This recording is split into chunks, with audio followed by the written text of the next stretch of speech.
To bring you today's top stories happening now. A new explosion of violence in Iraq and fresh evidence of a Republican revolt against President Bush. This hour, why U.S. senators competing with one another right now at the same time.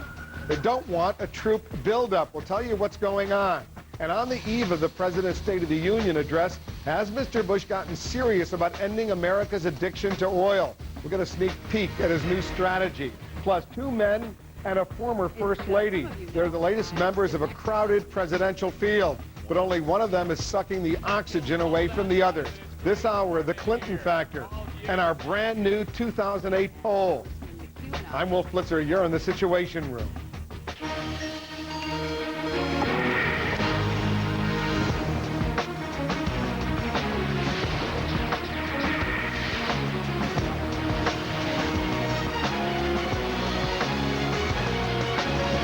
First this hour, Iraq awash in more carnage. Insurgent attackers are now trying new tactics and trying to inflict maximum civilian casualties.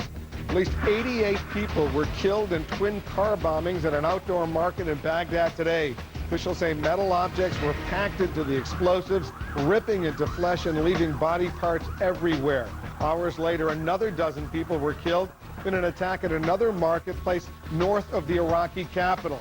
The U.S. military says 3,200 more American soldiers are being deployed in Baghdad and should be fully operational by February 1st. They're part of President Bush's plan to increase troop levels by a total of 21,500 or so. The U.S. military is now investigating a raid at a secure compound in Karbala that killed 5 American soldiers. Authorities say about 30 gunmen successfully used an alarming new tactic. They were able to pass through three checkpoints by posing as American military officers. 27 U.S. troops were killed over the past 2 days in Iraq, bringing the death toll since the start of the war up to 3,056. We'll have a full report from the Pentagon and from Baghdad. Much more on this latest round of violence that's coming up here in the Situation Room.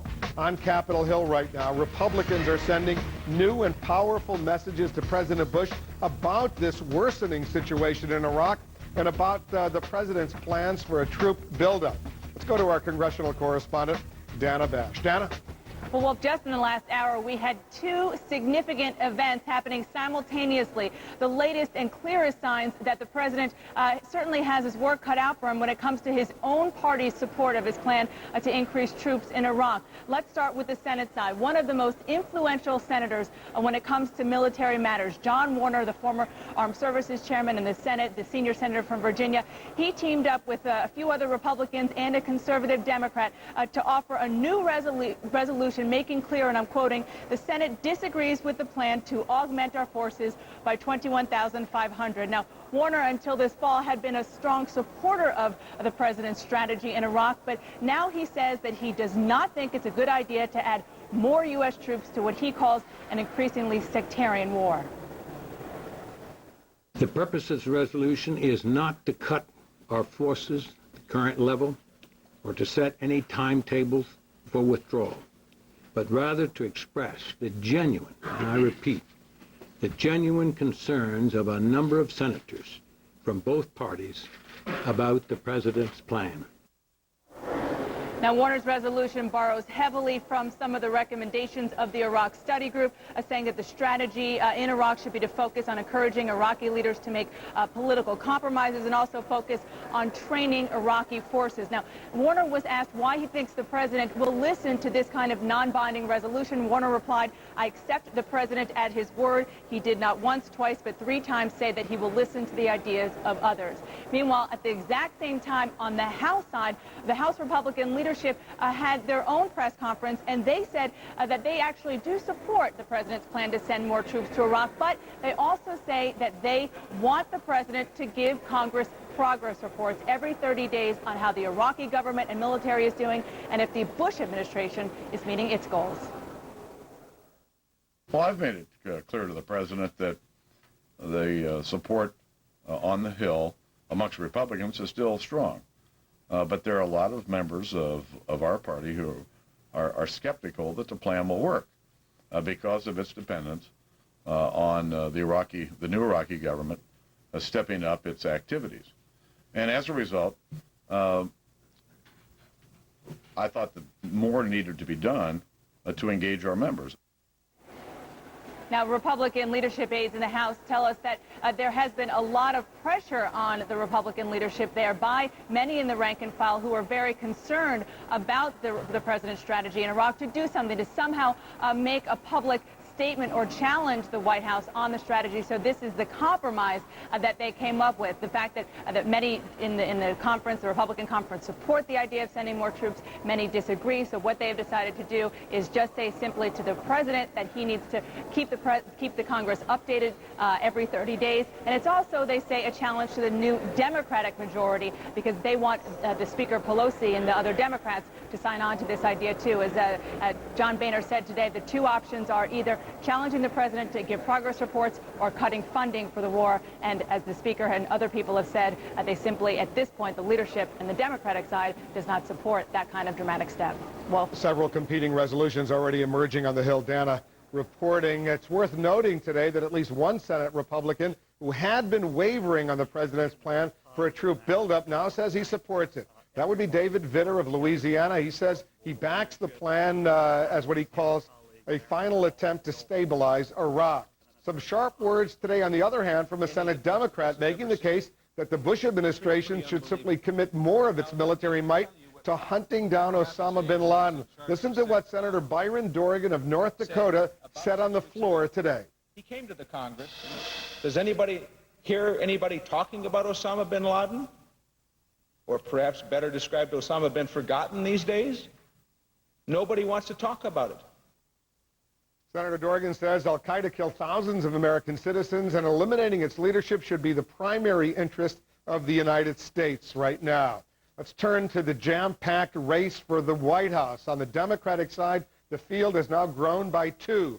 Federal election officials tell CNN they've received Senator Hillary Clinton's paperwork to open her presidential exploratory committee. Same goes for the paperwork of the New Mexico governor, Bill Richardson. Both announced their plans over the weekend. They joined 6 other Democrats who either are exploring a presidential bid or already have dived right into it. Several others thinking about doing the same thing. As for the Republicans, Senator Sam Brownback is off and running for the White House. He made his campaign announcement on Saturday. 7 other major Republicans are exploring their presidential options right now, but Brownback is the only one to formally launch a presidential campaign. He's beyond the exploration stage. We also have a brand new CNN opinion research poll on the ever-growing presidential field. Let's turn to our senior political analyst, Bill Schneider. He has the latest numbers for us. Bill? Wolf, the country's in danger of being overrun. Illegal immigrants? No. Presidential candidates?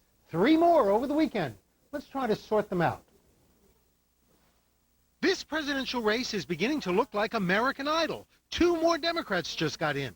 A governor who can claim international experience. Well, I served as congressman, ambassador to the United Nations, and as Secretary of Energy. And a senator who can claim White House experience. If you work hard and play by the rules, you can build a good life for yourself and your family. She's got the best political advisor money can't buy. If you work hard and play by the rules, you get rewarded. Hillary Clinton dominates the Democratic field, according to the CNN opinion research poll. She's followed by Barack Obama at 18% and John Edwards at 15%. After that, the last 2 Democratic nominees, neither of whom has declared an intention to run. Obama's the new guy on that list. I've been struck by how hungry we all are for a different kind of politics. Clinton does especially well with Democratic women, 42% support from women, 27% from men. Obama is African American, but Clinton leads him by nearly 2-to-1 among minority Democrats.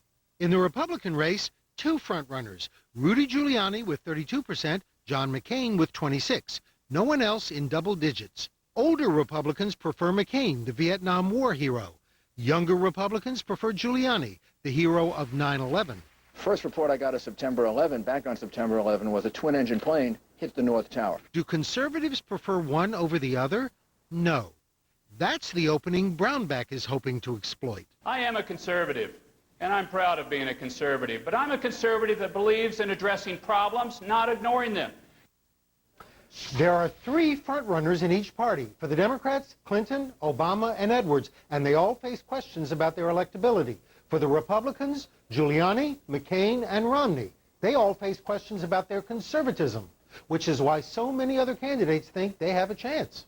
Wolf? Getting complicated, but it's only just the beginning, Bill Schneider giving us some good analysis. Let's get some more on this now. A scorecard may come in handy for those of us trying to cover these early presidential competitions. Our senior political correspondent, Candy Crowley, is keeping tabs on all the players and their game plans. What are you picking up, Candy? Well, Wolf, if you ever had any doubt that the 2008 presidential election was underway, this weekend cured it. Wow, it's getting crowded in the pool. Hello, this is Governor Bill Richardson. Today I'm announcing the formation of a Presidential Exploratory Committee. I want to tell you first that I'll be filing papers today. That was a week that was. Within 6 days, 2 power players and 1 well-credentialed lesser-known joined the 2008 presidential contest, infusing the race with a panoply of potential firsts in the Oval Office. First Latino, first black, first woman. It'll be a great contest with a lot of talented people, and I am very confident. I'm in to win, and that's what I intend to do. It is a testament to Hillary Clinton's star power that the press corps flocks to an otherwise routine health care event, that the logo on her presidential press releases says Hillary, like Cher, that she's the one rivals take shots at. And I think it is important for those who want to have a leadership position, whether it's in the Congress or whether they end up running for President of the United States, not to be being careful and cautious and weighing their options. She's still the one to beat. 100% name recognition, an unmatched fundraising machine, a nationwide political structure. Is there a ceiling where people just say no? And no matter how many ads you run, no matter what you do, they just end up saying no. And we don't know the answer. If there's not a ceiling, she's going to be the nominee. And then everybody else is running to be the vice presidential candidate.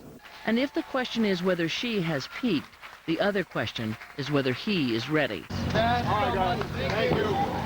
In a country desperate for change, Barack Obama is the fresh face, an electric politician with sizzling passion. Will voters see this post-baby boomer as too inexperienced for the post-9/11 world? As Obama and Clinton vied for headlines in the week that was, it looked for all the world like a two-person race. That there are variables and unknowns in the equation. More people may jump in, and with a single misstep, a frontrunner can slip. Before I became governor of New Mexico, I served as congressman, ambassador to the United Nations, and as secretary of energy.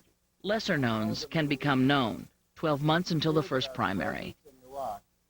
And it is mighty early for the race to be this crowded, but it all boils down to a single word, Wolf: money. And they need a lot of it, and a lot of suspicion that Hillary Clinton came in a little earlier than she originally thought because of money. How much money does she need? Well, you know, try to pin somebody down on how much money they're going to need from now until the election. I've heard everything from $100 million to $200 million. The LA Times had a piece today talking about Hillary being able to raise $500 million by the end of the election. You know, we'll see, but it is one of the reasons why the Clinton campaign has let it be known that they will not be taking federal matching funds. They are going to go outside the system and raise as much money as they possibly can. Obviously, this helps with, you know, getting elected, but it also helps maybe in scaring people out of the race, which is something we're going to have to watch because there are still some pretty big heavyweights that may get in. One of them Gore, one of them Kerry. And by not accepting the matching funds, she can raise unlimited sums of money. Absolutely. She could get that $500 million. Yeah, she might. All right, good. And I'm sure her husband will help her a lot in the process as well. Candy, doing some good reporting. Candy Crowley, Bill Schneider, Dana Bash, they are all part of the best political team on television. And remember, for the latest political news at any time, check out our political ticker. That's CNN.com/ticker. Let's go to Jack in New York for the Cafferty File. Jack. It was a horribly bloody day in Iraq today. 100 people killed, 200 wounded in attacks there. And this follows one of the bloodiest weekends of the entire war for the U.S. military. 27 of our troops killed over the weekend in Iraq. That included an attack in Karbala where armed militants posed as American military officials and succeeded in killing 5 of our troops. So far, our representatives in Congress are only paying lip service to stopping the war, nothing more. Their gestures are symbolic, not meaningful. It seems like the administration will be able to continue to go forward with its plan in Iraq no matter what anyone else thinks. In a TV interview last week, Vice President Cheney defended the president's plan to increase the troops in Iraq, thereby escalating the war. He said the administration didn't overrule its commanders on the ground. So if the Congress isn't going to do anything about it, maybe it's time for the American people to think about acting. Some are already doing that. There is a national rally planned for Washington, D.C. for this coming Saturday to protest the war. Our question this hour is there anything the average person can do to try to end the war in Iraq? Email us at CaffertyFile@CNN.com or go to CNN.com/CaffertyFile. Wolf. There's a lot they can do, and I'm sure our viewers will have some good recommendations for them, Jack. Thank you. Coming up, President Bush hunkers down in the White House on this day, working on tomorrow's big speech. We're going to take a closer look at what we expect will be in a State of the Union address that airs tomorrow night. Also coming up, on the road to the White House, you have to survive Iowa, Nevada, New Hampshire, South Carolina. Paul Begala and J.C. Watts analyze the campaign in our strategy session today.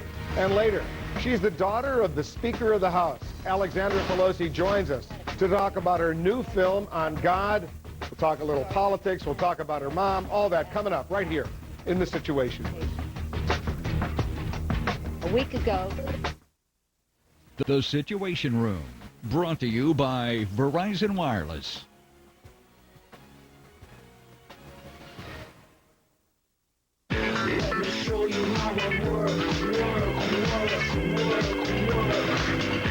Here's how it works.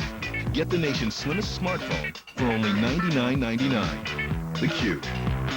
With easy access to email and Windows Mobile. It's the stylish way to work. From Verizon Wireless, America's most reliable wireless broadband network. Verizon Wireless, it's the network.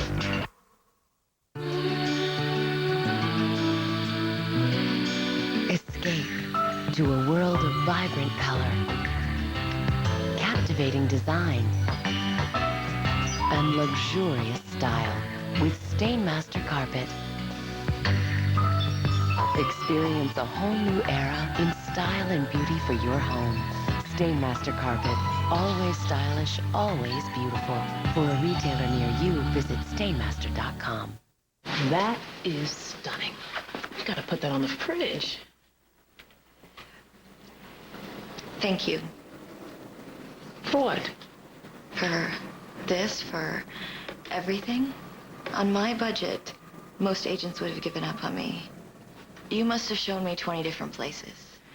It was about 34. Oh, that's a lot. What's a few dozen places between friends? Century 21. Tonight at 8, ethnic tensions boil over in L.A., where racial hatred fuels a bloody vendetta. We're bringing it out in the open tonight, 8.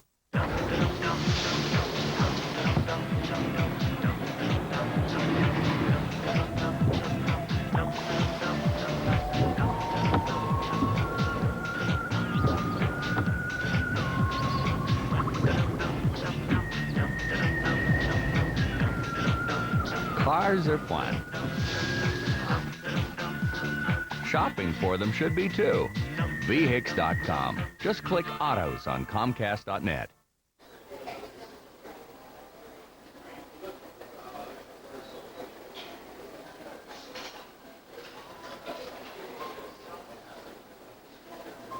I gotta be honest with you, standing there is not gonna help me make a decision.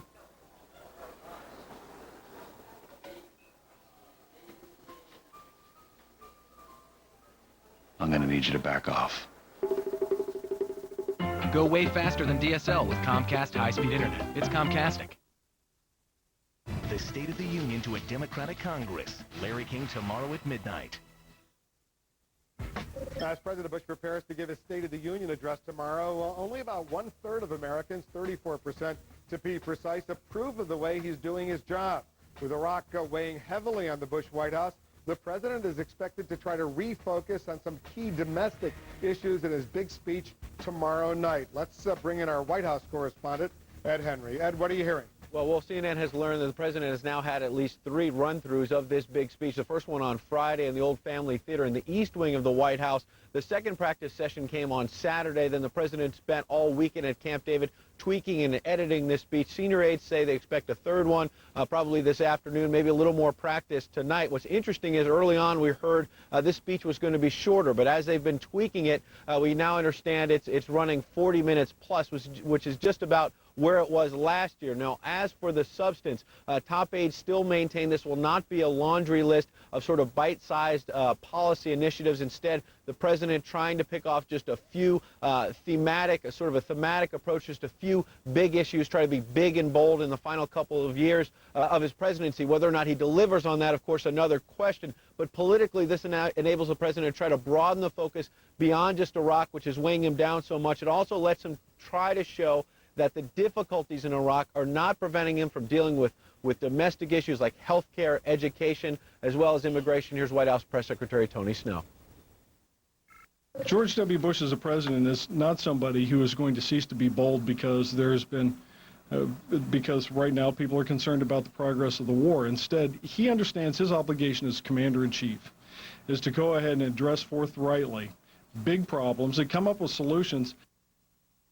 Now, how big and bold? The White House will not confirm this yet, but on energy reform, Republican sources expect the president to call for higher fuel efficiency for vehicles in the United States, something to reach out to environmentalists. On health care, we know the president is planning to create a new standard, a tax deduction for health care benefits. That is an effort to try to decrease the number of uninsured in America, but on the flip side, that now makes health benefits taxable income. Democrats already pouncing on it as a tax increase, forcing the White House to try to push back. Here's the Health and Human Services Secretary, Mike Leavitt. Politics is politics, but this proposal does provide a benefit to over 100 million people and will allow people who currently can't afford to have health insurance to get it. This is a profoundly important proposal and one that I think the American people will embrace. I can tell you that senior Republican strategists are privately saying the White House is going to have to do a better job of selling this. The president is really going to have to do a good salesman job to the American people to explain this complicated change on health care. And also Republicans admitting privately they're still skeptical that a lot of these initiatives will really be big and bold. Wolf. Ed, when you say 40 minutes in the president's practice runs, that's without interruption for applause. So it could go on, what, for an hour? Well, probably not that long. In fact, some Republicans are privately joking they're not expecting too many applause lines now that the Democrats are running Congress. So whereas in previous years with the Republican Congress it would have gone on, this time they're expecting a lot less applause. Well, all right, we'll watch every second of it together with you, Ed, reporting from the White House. And remember, our coverage tomorrow night starts at 7 p.m. Eastern. We're going to have an expanded 2-hour Situation Room from 7 to 9. Paul Azan will be here with me to co-anchor our coverage. President's address beginning at 9 p.m. Eastern. Stay with us for that. And this important note to our viewers, we're going to get a very high-level assessment of the President's State of the Union address, what comes next, here in the Situation Room on Wednesday. I'll have an exclusive television interview, a one-on-one interview with the Vice President of the United States, Dick Cheney, Wednesday. That will air here in the Situation Room. And coming up, the race to the White House. Who has the early lead? Who can best survive the crucial early contest? I'll ask Paul Begala and J.C. Watts. They're standing by for today's strategy session. And we'll have much more on this very deadly day in Iraq. Next hour, our Arwa Damon will report from Baghdad on the violence and on the arrival of new U.S. troops on the scene. Stick around. You're in the Situation Room. CNN Tonight at 10, the first female president. I'm in to win. Her husband is the master fundraiser, but can Bill Clinton help without hurting her 2008 bid?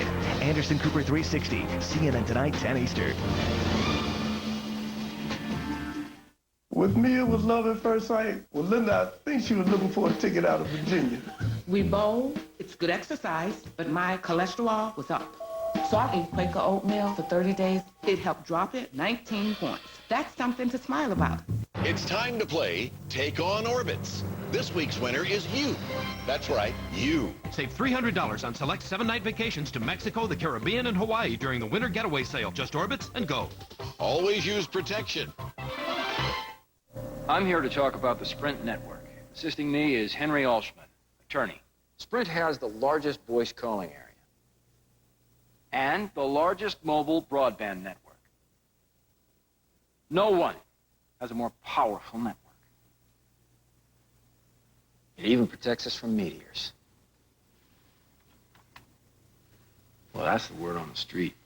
Switch to the Sprint Power Network risk-free and get the red Moto Razor. Sprint. Power up. There's the week, there's the weekend, and then there's the weekender.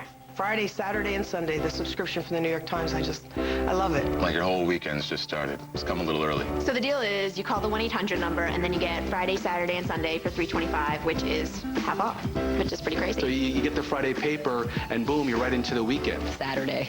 The word alone makes me happy. I love to sort of pull everything out of the Sunday paper. Travel section. Magazine. Weekend review. The international news. The book review. I got these really great boots after reading the Sunday style section. All I did was call the 1-800 number.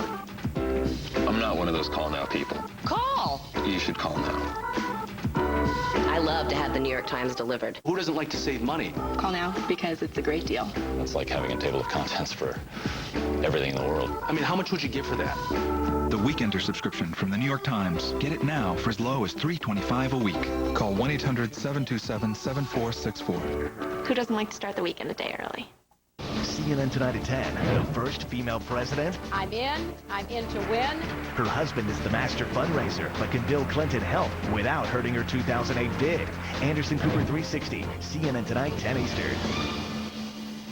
Tomorrow night, a CNN special event with the best political team on television. The State of the Union. Wolf Blitzer, Paul Azan, Anderson Cooper, Larry King. A divided government. A new direction. CNN tomorrow night starts 7 Eastern. Our Carol Costello is in touch with all of our reporters and producers. She's monitoring the wires, keeping an eye on the video feeds coming in from around the world. She's joining us now from New York with a closer look at some other important stories making news. Hi, Carol. Hi, Wolf. Hello to all of you. Their job is to uphold the law, but the FBI says it could have done that better in the case of the former Republican congressman who sent explicit internet messages to young congressional workers.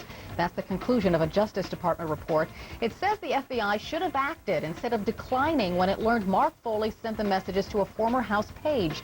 The report did not find any misconduct by FBI officials. If you or someone you know is age 50 or older and taking some of the more popular antidepressants, beware.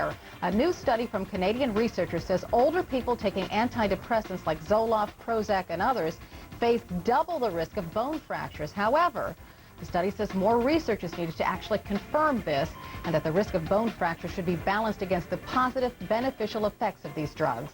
In the meantime, the world's biggest drug maker hopes to shed some pounds, so to speak. Pfizer says it will cut 10,000 jobs and close at least 5 facilities. Pfizer hopes to cut annual costs by up to $2 billion next year. Pfizer hopes to better battle the fierce competition with the makers of generic drugs.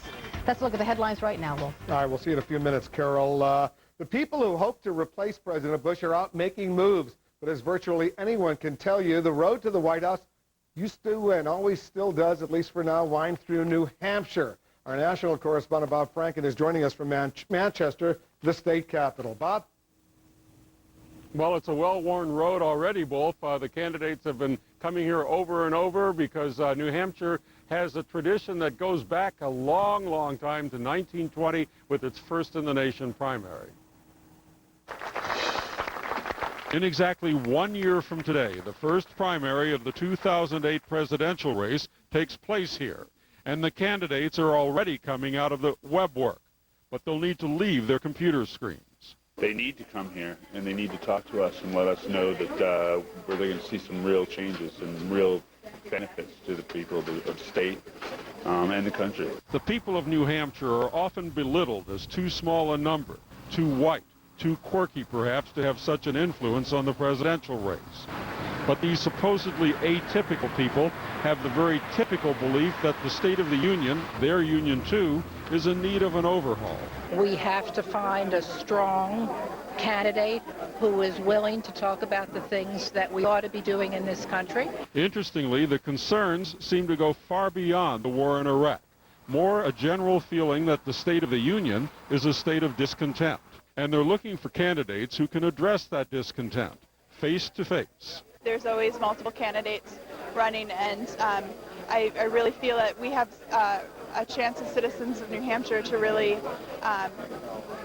to meet all of the candidates. And so until I have an opportunity to meet all of the candidates, will make a decision after that. And everything is well underway here, Wolf. As a matter of fact, the first in the nation presidential debates, Republican and Democrat, are going to be held in April. They're co-sponsored by WMUR-TV, almost an institution here too. And who else? CNN. All right, Bob, thank you for that. I want to just correct one thing I said. Manchester, not the state capital, Concord, New Hampshire, the state capital. Before all of you write to me with that, I apologize for that. Certainly apologize to all our friends in New Hampshire. And as Bob just noted, as we head deeper into the 2008 presidential race, remember, CNN is a partner in that very first presidential debate of the campaign season. As Bob mentioned, CNN, WMUR Television, and the New Hampshire Union Leader will sponsor back-to-back debates among the Democratic and the Republican presidential candidates on April 4th and 5th of this year. It's an unprecedented early kickoff to a very wide-open race for the White House, the first debates in the leadoff presidential primary state. Mark your calendars. Up next, much more on the race to the White House in our strategy session, a preview of who's up, who's down in the early nominating states. Stay tuned. You're in the Situation Room. Just like your colds, your child's cold can come with plus aches and pains, so they can have coughs plus an achy body, a stuffy nose plus a throbbing head. But not every children's medicine treats all these symptoms. Children's Tylenol Plus Cold does. It combines effective cold medicines with the doctor-recommended pain relief of Children's Tylenol to help you both feel better. Stop. Think. Children's Tylenol Plus Cold. It all began with a big dream in a small town. Sam Walton's dream. Treat the customers like they're your family. You treat customers with respect. Go above and beyond. A smile and a hello doesn't cost anything. It's been said that when Walmart comes to town, it's like getting a nice pay raise. Because our low prices save the average working family $2,300 a year. Which buys a lot of things, and a whole bunch of freedom. But Sam Walton's vision and our commitment today is much bigger than that. Last year alone, Walmart created thousands of new American jobs, many in areas where they're needed most. And every associate can qualify for health insurance for less than $1 a day. Well, one thing that Sam believed in was that you should give back to the communities. And this year, once again, neighborhood Walmart stores will be one of the largest corporate contributors to local charities in America. Savings to customers. Commitment to the community. Opportunities for associates. Those are the values that guide us. Sam's Dream. Your neighborhood Walmart. Here's what people are saying about Osteobiflex, the #1 doctor-recommended joint care brand. I'm 77 years old, and I work as a waitress, and if it weren't for Osteobiflex, I just couldn't do it. My doctor recommended I take Osteobiflex, and it's great. It really works for me. I'm amazed at the results I've seen from my patients taking Osteobiflex. It works by helping to lubricate the joint, and it helps to maintain the cartilage. Osteobiflex has given me mobility. I wasn't getting that crunching, grinding sound in my joints. Not only did it stop the discomfort and stiffness, but it gave me full mobility again. The glucosamine and chondroitin, as found in Osteobiflex, actually lubricates and cushions your joints to provide free movement, mobility, and comfort. Osteobiflex has given me a whole new life. For a $3 off coupon and more information on Osteobiflex, go to osteobiflex.com right now. Osteobiflex is available wherever quality vitamins and supplements are sold. Did you know that in our world, 29,000 kids die each day from preventable causes? What if we decided not to accept this anymore? UNICEF works in over 150 countries, saving kids' lives. Visit unicefusa.org. To our viewers, you're in the Situation Room, where new pictures and information are arriving all the time. Happening now. Even shopping in Iraq can be very deadly. One official describes body parts everywhere after an attack on a clothes market in Baghdad that left 88 people dead. Only hours later, a bomb in a vendor's cart near Bakuba kills 12. China says a controversial move is not a threat. Chinese Foreign Ministry officials telling a visiting U.S. official its recent test of an anti-satellite weapon should not be seen as threatening. That according to the State Department. And there are explorers and there are contenders. The road to the White House is getting more jammed as more Democrats and more Republicans join this list. I'm Wolf Blitzer. You're in the Situation Room.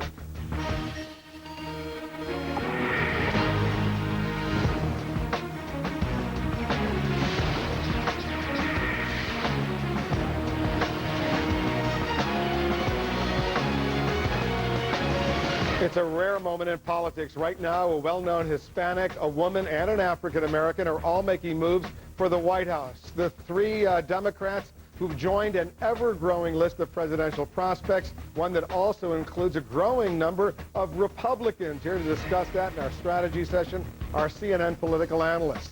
Paul Begala is a Democratic strategist.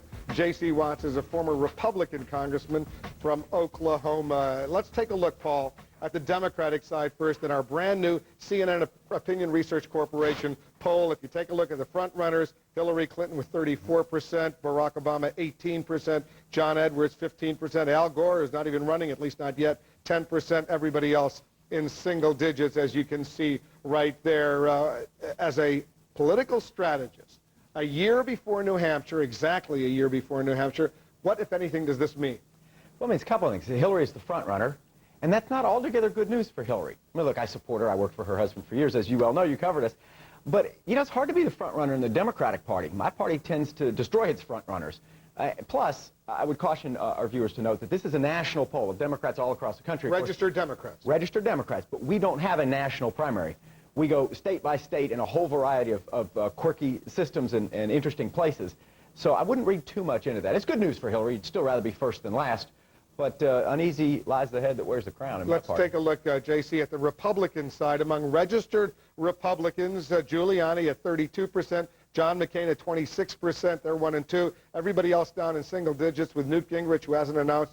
He says he's only going to think about it later in the year at 9%. Mitt Romney at 7%.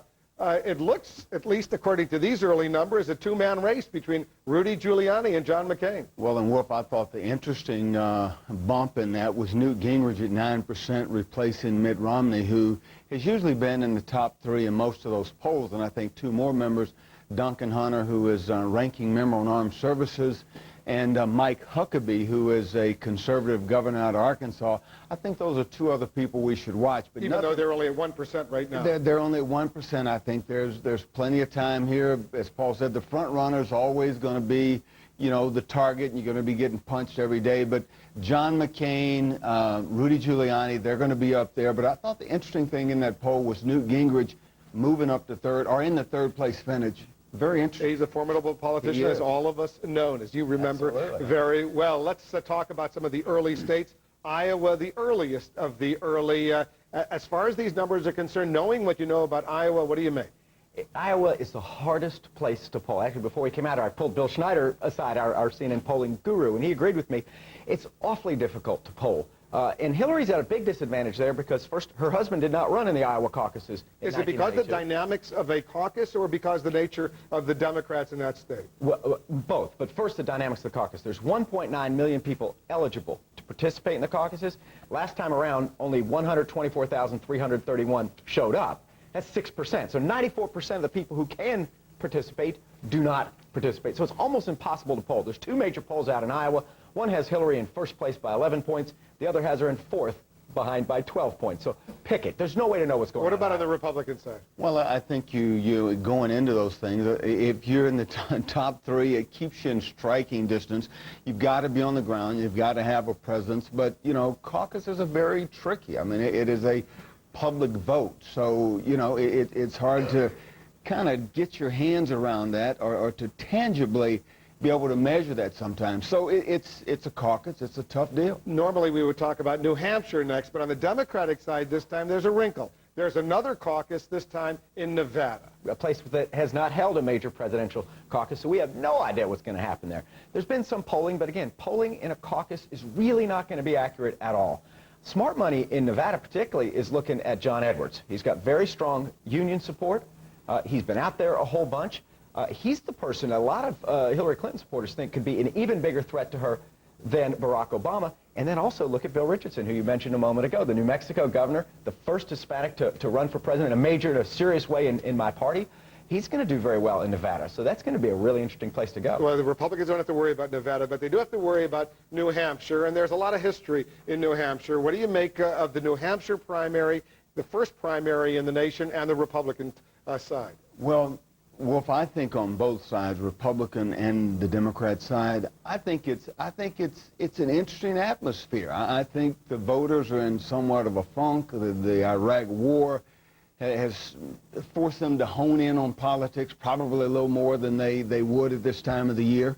And I think for candidates like a Barack Obama on the Democrat side, in New Hampshire, I think candidates like a Duncan Hunter or Mike Huckabee, I mentioned those two earlier, even a Newt Gingrich, it could be very interesting how those guys factor into all of this. So it's just an interesting time, and boy, put your seatbelts on and hang on. When Barack Obama was in New Hampshire, he was treated like a rock star there. Phenomenal. Hundreds of people come out. In fact, the state party chairman joked that they were going to bring the Rolling Stones in, but that Senator Obama would sell more tickets. The interesting thing about New Hampshire also is that unaffiliated, undeclared voters, independent voters we call them in most places, can vote in either primary. Now, that allowed John McCain in 2000 to beat George W. Bush by 19 points because the Democratic primary between Al Gore and Bill Bradley was frankly a little less interesting, I think, to independent voters. So the undeclared voters all went for McCain. Where will they go this time? We're going to have a very interesting Democratic field. I think the most talented primary field either party has put together in a century in the Democratic Party. So I think the independents will go to my party in New Hampshire. We got to leave it there, guys, because we're out of time. But remember, we're going to have the first presidential debates April 4th and 5th from New Hampshire. It'll be an opportunity for everyone in New Hampshire to check out all of the candidates and the rest of the nation as well. Paul Begala and J.C. Watts. And as you saw earlier, Bob Franken and Ed Henry, they are all part of the best political team on television. Coming up, we'll have more on the race for the White House on our political radar. What's on the candidates' schedules? And there's something new on the road to the White House, the increased use of the internet to get a candidate directly onto your PC. Our internet team has a special report. Stay with us. You're in The Situation. Humor is very important to us. We both love to laugh. I find that I make her laugh even when I'm not trying to. So. Find everything you're looking for on eharmony.com. It all starts with your personality profile. The $50 value free. You own your own business, and today, you're expecting a package. The thing is, you're going to be at every address in town, except your own. Don't you worry about a thing. All you need is a mailbox at the UPS store. We'll sign for your packages, receive your mail, and keep it secure until you can pick it up. And your business gets a real street address. So when it comes to your mail, let the UPS store worry about it. That's our thing. Don't you worry about a thing. The UPS store, the place for mailbox services and a whole lot more. Have 50,000, going once, twice, sold to the gentleman in the center. I want to go ahead and sell it now? Constantly buying and selling stocks doesn't make much sense either. That's why Edward Jones advises clients to buy long-term investments. Let me tell you about a very important phone call I made. When I got my Medicare card, I realized I needed an AARP Medicare Supplement insurance card, too. One simple call gave me the chance to talk with a personal health insurance advisor Who answered all my questions about Medicare supplement plans. If you're already on or eligible for Medicare, call now to find out how an AARP Medicare Supplement Insurance Plan, insured by United Healthcare Insurance Company, helps you pay some of the 20% of your medical expenses not covered by Medicare Part B. That can save you thousands of dollars. These are the only Medicare supplement insurance plans exclusively endorsed by AARP, a name you trust. When you call now, we'll send you this free information kit, plus this free guide to understanding Medicare. I can keep my own doctor and choose my own hospital. And I don't need a referral to see a specialist. Call 1-800-673-4168 now. A personal health insurance advisor is waiting. I hate political correctness. I love the truth. Too often political correctness is all about controlling language and hiding the truth. We have to tell it like it is. It's what we all deserve. Lou Dobbs tonight, CNN 6 Eastern. It's time for answers. Wednesday night on AC 360. Incredible but true. Slavery in America and around the world. Forced to have sex. Forced to work. Hiding in plain sight. Invisible chains. A special AC 360 Wednesday night at 10.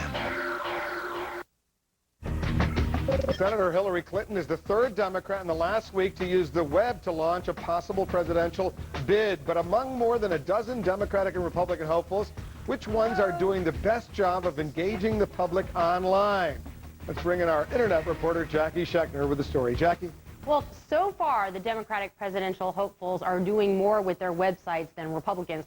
Joining Senator Hillary Clinton announcing her exploratory committee online, Senator Barack Obama did the same thing, as did Governor Bill Richardson. Now, as for those who've announced they're actually running, former vice presidential candidate John Edwards used his website to make the announcement. He's also done a series of online town hall meetings. Congressman Dennis Kucinich uses his website to blog, and former Iowa Governor Tom Vilsack uses his website to video blog. Marcos Melitsas runs the top liberal blog Daily Kos, and he says all of this makes perfect sense, that candidates are going to announce and engage in a space where people are paying attention, and nobody's paying more attention now than the political net roots. On the Republican side, Senator John McCain was the first we saw to launch an exploratory committee website. We saw Rudy Giuliani follow suit, we saw the same from Mitt Romney, and we saw Senator Sam Brownback, who now changed his exploratory website to an actual campaign site. Now, some of these sites are flashier than others, but none is particularly interactive at this point. We spoke to Patrick Hines, who is a conservative blogger. He also consults for McCain, and he said, just because at this stage these sites are not particularly interactive, don't expect them not to become more so, that as Republicans move from the exploratory phase into the campaign phase, that these static sites will become more dynamic. Wolf. Jackie, back from a 2-week assignment in New York. Jackie, welcome back Thank to you. the Situation Room. The race for the White House that tops today's political radar. Senator and presidential hopeful Hillary Clinton plans to send a message to President Bush during his State of the Union address tomorrow night. She and other members of the New York congressional delegation have invited special guests to the speech, people who they say are suffering illnesses caused by exposure to dust over at Ground Zero. Senator Clinton and her colleagues want President Bush to provide more money to treat first responders who rushed to the World Trade Center after the 9/11 attacks. Chicago Mayor Richard Daley says he'll do everything he can to help Senator Barack Obama if the Illinois Democrat formally jumps into the presidential race. Obama is in Chicago today formally endorsing Daley's re-election campaign. Daley has stayed neutral in previous Democratic presidential primaries. Anti-abortion activists are rallying here in Washington today to mark the 34th anniversary of Roe versus Wade. Senator and GOP presidential candidate Sam Brownback is a vocal abortion opponent. He spoke to the demonstrators. Our new CNN opinion research poll, by the way, shows just 29% of Americans want to overturn the Supreme Court ruling legalizing abortion in the United States. Most, 62%, do not want to throw out Roe versus Wade. Those numbers are in line with the many surveys in previous years. And remember, for the latest political news at any time, check out our political ticker at cnn.com/ticker. Up next, the Speaker's daughter meets the Bible Belt. Filmmaker Alexandra Pelosi joins us to talk about her new film about evangelicals in America. And in the next hour, CNN travels the globe to get to the bottom of the story behind the story of Senator Barack Obama and his early education. This is something you won't see anywhere else. We went to Jakarta. We went to his elementary school there. You're going to want to stick around and see this right here in the Situation Room. Tonight at 8, ethnic tensions boil over in L.A., a deadly turf war between black and Latino gangs, where racial hatred fuels a bloody vendetta. We're bringing it out in the open tonight, 8 Eastern. Here's a radically simple suggestion from eLoan. Spend too much money spreading the holiday cheer? Consolidate your debt with a home equity loan and pay one low monthly rate. Just call 1-800-TRY-eLoan or go to eLoan.com. eLoan. Radically simple. Grow your money toward your dreams at 5.05% APY. Visit hsbcdirect.com. CNN Tomorrow, The State of the Union, Wolf Blitzer, Paul Azar, Anderson Cooper, Larry King, A Divided Government, A New Direction, CNN Tomorrow Night 7.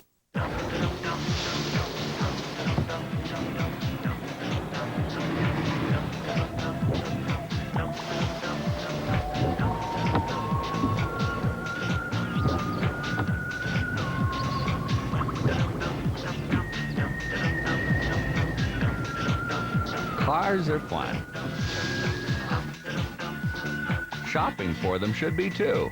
VHICS.com. Just click Autos on Comcast.net. Think your pets are safe from fleas and ticks in winter? Think again. To protect against skin irritation and disease, they need flea, tick, and heartworm medication year-round. Plus supplements like Super Joint Enhancer for cold weather joint pain. Fortunately, they cost a lot less at 1-800-PET-MED. And they're delivered free right to your door with a 100% guarantee. I trust 1-800-PET-MED for fast service, free shipping, and big savings. Call now or order online. Don't miss all the sports action on Comcast on Sunday, February 18th at 8 p.m. Live from Las Vegas. Watch the 2007 NBA All-Star Game only on TNT, Comcast Channel 54. What gets NFL fans fired up? Live primetime games, Thursday and Friday night. All fans welcome to the NFL Network on Comcast Channel 417. Get more of the sports you want with Comcast. This month, stay in and tune in to watch what's on Comcast. Everyone needs more space. DIY Network can help you find it with the space you already have. Watch Wasted Space, Wednesdays at 9 p.m. on the DIY Network, Comcast Channel 204. Do more with your time and money. Watch I Want That, What You Get for Your Money, and American Shopper. Saturdays and Sundays till noon on Fine Living, Comcast Channel 184. All the shows you watch are on Comcast. Don't wait an hour for morning news. 6 a.m. CNN American Morning tomorrow. She's a highly respected documentary filmmaker who chronicled the first presidential campaign of George W. Bush. Now she's turned her focus to the country's evangelical Christians and their political views in the process. Alexandra Pelosi is joining us live from New York. She also happens to be the youngest daughter of the House Speaker, Nancy Pelosi. We'll get to that, Alexandra, shortly. Congratulations on this new film that airs Thursday night on our sister network, HBO. But I want to play a little clip to start off the conversation. Listen to this. Ever since they started showing their influence at the ballot box, they've become a formidable force in our culture and our democracy. But the evangelical movement is a big tent. So we're going to hit the road to meet some evangelicals, to find out what they believe and what it means for the future of America.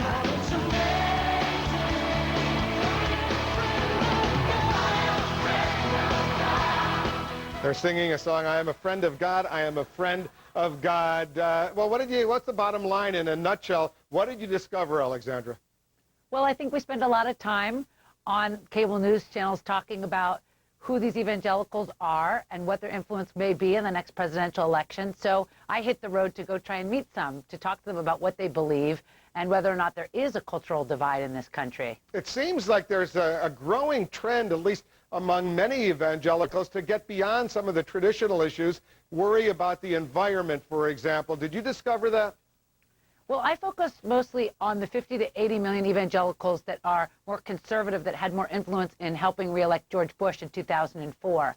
The two main issues that they care about, obviously today with the anniversary of Roe versus Wade, they care about abortion and they care about gay marriage. After that, the issues start to get confused, and there are certain sections of the population, obviously, that care about the environment and that care about the war, but that really didn't come up. I focused mostly on the fundamentalists. And did you get a sense of how they're going to play in this upcoming election, presidential election? Well, I think they are a formidable force in our democracy, and that we have to listen to them, especially the Republican candidate obviously has to listen to them.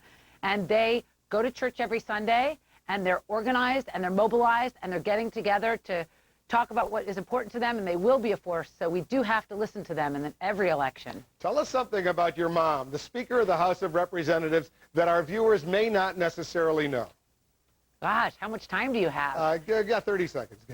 Well, you know, for me, my mother was a stay-at-home mom. She was, you know, she drove carpools and baked cookies and threw birthday parties and made Halloween costumes, and this is her second act. You know, this is really for her. For us, it's like her empty nest syndrome. You know, she went off to Congress when I went to college. So for us, this is all new, too. There's plenty that we're just learning about her now.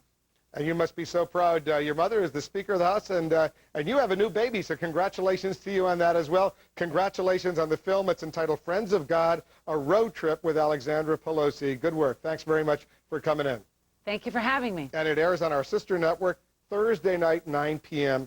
Eastern. Up next, the Cafferty File. Is there anything the average person can do to try to end the war in Iraq? Jack Cafferty with your email. That's coming up right here in the Situation Room.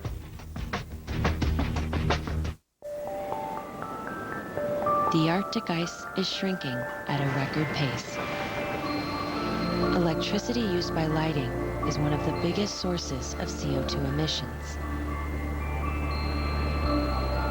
Philips energy-efficient lighting uses less electricity to help prevent CO2 emissions right now. Simplicity is a light bulb that can help change the world. All right, morning delivery. Well, it looks like your package has arrived around 10:30 a.m. It's pretty standard stuff. But if you need it there even earlier, well, if you add one of these to your overnight package, you can get there even earlier, to more places in the U.S. than anyone. It's not morning delivery. It's UPS early morning delivery. Early birds. Forget fine lines. It's deep wrinkles that make us look older. Neutrogena Anti-Wrinkle Intensive Serum delivers 4 times the retinol to help fill in the look of even the deepest wrinkles. Don't let deep wrinkles tell your age. Anti-Wrinkle Intensive Serum. Neutrogena. There's the week, there's the weekend, and then there's the weekender. Friday, Saturday, and Sunday, the subscription from the New York Times, I love it. Like your whole weekend's just started. It's come a little early. So the deal is you call the 1-800 number, and then you get Friday, Saturday, and Sunday for $3.25, which is half off, which is pretty crazy. So you get the Friday paper, and boom, you're right into the weekend. Saturday. The word alone makes me happy. I love to sort of pull everything out of the Sunday paper. Travel section. Magazine. Weekend review. The international news. The book review. I got these really great boots after reading the Sunday style section. All I did was call the 1-800 number. I'm not one of those call now people. Call! You should call now. I love to have the New York Times delivered. Who doesn't like to save money? Call now because it's a great deal. It's like having a table of contents for everything in the world. I mean, how much would you give for that? The Weekender subscription from the New York Times. Get it now for as low as $3.25 a week. Call 1-800-727-7464. Who doesn't like to start the weekend a day early? Dish Network subscribers, stand up and object. Court TV has been dropped. Dish Network subscribers, don't stand for this injustice. Get Court TV by calling 1-800-710-1922. Tomorrow, CNN Pipeline is free. You're in control with up to 4 live feeds all day. From the Academy Award nominations in the morning through the State of the Union in primetime. Tomorrow, go to CNN.com and try Pipeline free. Sponsored by Cisco. Closed captioning provided by Head On. Head On applied directly to the forehead. Head On. Apply direct. Head On. Apply directly to your forehead. Head On. Apply. Head On. I can't stand your commercial, but your product is amazing. Head On is available without a prescription. Check back with Jack for the Cafferty File. Jack? Well, if the question we asked is there anything the average person can do to try to end the war in Iraq? Mike writes this: I've always wanted to write into this, but I never felt I had anything too valuable to say. Well, today's different. I feel now, and always sort of have felt, that the best way to get the government to agree to get out of Iraq is a general boycott. Pick a day, say Wednesdays, and have all those opposed to the war refuse to do anything. No going to work, no buying gasoline, no buying food, no shopping, absolutely nothing. Cutting the government's funding by 1/7 would surely send them a direct message that it's time to close down this horror show. Tom in Michigan writes, no doubt in my mind, write your congressman demanding the immediate impeachment of George Bush and Dick Cheney each and every day, over and over and over again until they listen. Joanne in California, stop paying our taxes. I'm tired of subsidizing Halliburton while President Bush lets New Orleans drown and the middle class sink. Sandra, Blue Springs, Missouri, what can the American people do? I thought we already did the only thing we can do. On November 7th, we practically screamed what we wanted. I don't know what else we can do, unless maybe go down to Washington with a bucket of tar and a bag of feathers. Diane in Sefner, Florida, attend the rally in Washington this Saturday. If 1 million of us show up, we'll support those in Congress who are looking for for leadership. And Dax in Disco, Tennessee writes, can't answer this one, Jack. I ain't average. I'm more of a rock and roll karate superstar, but good luck with your question. If you didn't see your email there, you can go to, I don't know, there's someplace you can go with online. I forget what the address is. CNN.com/Cafferty file. Thank you, Wolf. It's a lovely place to go. Thanks, Jack, for that. And to our viewers, you're in the Situation Room where new pictures and information are arriving all the time. Standing by CNN reporters across the United States and around the world to bring you today's top stories. Happening now. It's 1 a.m. in Iraq where hundreds are killed or wounded as bombs rip through crowded markets again. And the shockwaves are still reverberating from a daring Trojan horse attack by insurgents who, get this, they dressed like American troops to go in and kill American troops. We're going to stand by for details. Is America ready for a woman president? Hillary Rodham Clinton is ready to find out. It's 5 p.m. here in Washington, where we have brand new poll numbers on the White House wannabes. And as allegations swirl about Senator Barack Obama's education abroad, it's 5 a.m. in Indonesia, where we actually went to check out the facts, as a serious news organization should do, to debunk the rumors. We have a CNN exclusive that you will want to see this hour. I'm Wolf Blitzer. You're in the Situation Room. At least 100 dead and 200 more wounded. That's the toll from massacres today in 2 Iraqi markets. Most of the casualties coming in a twin bombing in Baghdad. Another bomber struck in Bakuba. The targets of the slaughter, civilians. And after an extraordinarily deadly weekend for U.S. troops, there are new details on the daring raid in which insurgents used disguise and deception to penetrate what was supposed to be a secure compound and kill Americans. CNN's Arwa Damon is in Baghdad. Tom Foreman is standing by. But let's begin our coverage this hour with our senior military correspondent, Jamie McIntyre. Jamie? Wolf, it's the oldest trick in the book, get by security by looking like you're important and in a hurry, and that's apparently what Iraqi insurgents did. In Karbala, a destroyed American Humvee is hauled away as part of an intense investigation into a Saturday attack that set a new high for audacity. Apparently, all it took to fool Iraqi troops manning a key checkpoint was some American-looking SUVs, some American-style uniforms, and some American-sounding English.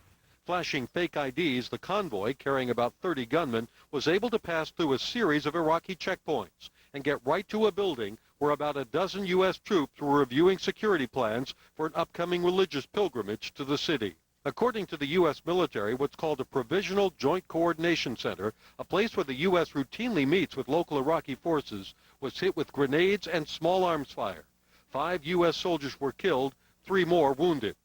The U.S. said the attack was aimed at both coalition and Iraqi forces, but Iraqi officials said it appeared only Americans were targeted, and the gunmen seemed to know where the Americans would be. In fact, a local police spokesman told CNN the Iraqi police didn't interfere because, quote, they assumed it was American-on-American violence and wanted to stay out of it. The U.S. troops did return fire, and when 5 of the suspect vehicles were later located to the north in Babil province, 2 wounded gunmen were captured, according to Iraqi police. What I see is a continuation of the enemy's ability to adapt and find weakness and exploit those weaknesses without a moral floor. The U.S. military says its investigation is still underway. It's looking both at checkpoint procedures and the performance of Iraqi security forces. But one conclusion that doesn't require a formal investigation is that insurgents are getting very adept at exploiting Iraqi security to weaknesses in Iraqi security to deadly effect. Wolf? Because I've been told, Jamie, by U.S. military personnel now for several weeks that even as the U.S. and its Iraqi allies improve on some of their techniques, the other side is improving as well. They've said all along that they're dealing with a thinking enemy, and this enemy has shown a continuing capacity to be able to come up with new techniques to try to inflict casualties on the U.S. and Iraqi forces. Jamie, at the Pentagon, a tightly guarded compound, as Jamie just pointed out, surrounded by several checkpoints. Let's get a closer look now at just what the attackers had to go through to pull this raid off. Tom Foreman is here in the Situation Room. Tom? Let's get a sense of where this actually happened. Here's Iraq over here. If we move into the region, similar-sized cities over here and here. Baghdad's up there. That's the big one. Down here, Karbala is about 500,000 people, a little more than that, 600,000, something like that. This is a city, as we look in the map over here, that is up on the wall, is full of many Shiite followers. This was a stronghold of the Shia in Iraq. During Saddam Hussein's time, it was greatly distrusted by the Sunnis. They, in fact, attacked Shia here several times because this is such a holy city, an important city to the Shia. These, in fact, are two of the shrines that are at the middle of this big pilgrimage coming up, which is what these military people were planning for when this attack came. We don't know exactly where the checkpoints were here, but we do know that they cleared 3 of them in this area. We don't know if the attackers were Sunni or Shia, but 3 of them to get in and make this attack. Afterward, we also know this. Of these 7 vehicles they brought in, some of them were found in this province. As you see, if you head up north there, and it was north of town, they found them right in that edge of green over there. They found some of them there and 2 of the attackers. What does that tell us? Well, maybe nothing, but take a look at this. If we look at the region right here, in the general area that we're talking about, this is where those provinces are, and the dividing line roughly between where the Shia and the Sunni are operating in this area can be found right along in this area. So roughly, to this side is Shia, and to this side is Sunni. So we have no idea which side was attacking this very holy city for the Shia before this big festival comes up, or how they coordinated this. But we do know this is where it happened, and this is where some of the attackers were found afterward up in that region. What a mess indeed. But they are getting better and better, these insurgents, with their capabilities, as we have clearly seen over this weekend. Thanks very much for that, Tom. Scores of civilians were also slaughtered today, when bombers hit Baghdad and Baquba. The targets were crowded open-air markets. CNN's Arwa Damon is in the Iraqi capital. Arwa? Wolf, violence across Iraq claimed over 100 innocent civilian lives and wounded over double that number. The deadliest bombing happening in the capital, Baghdad. Familiar sights and sounds in the Iraqi capital.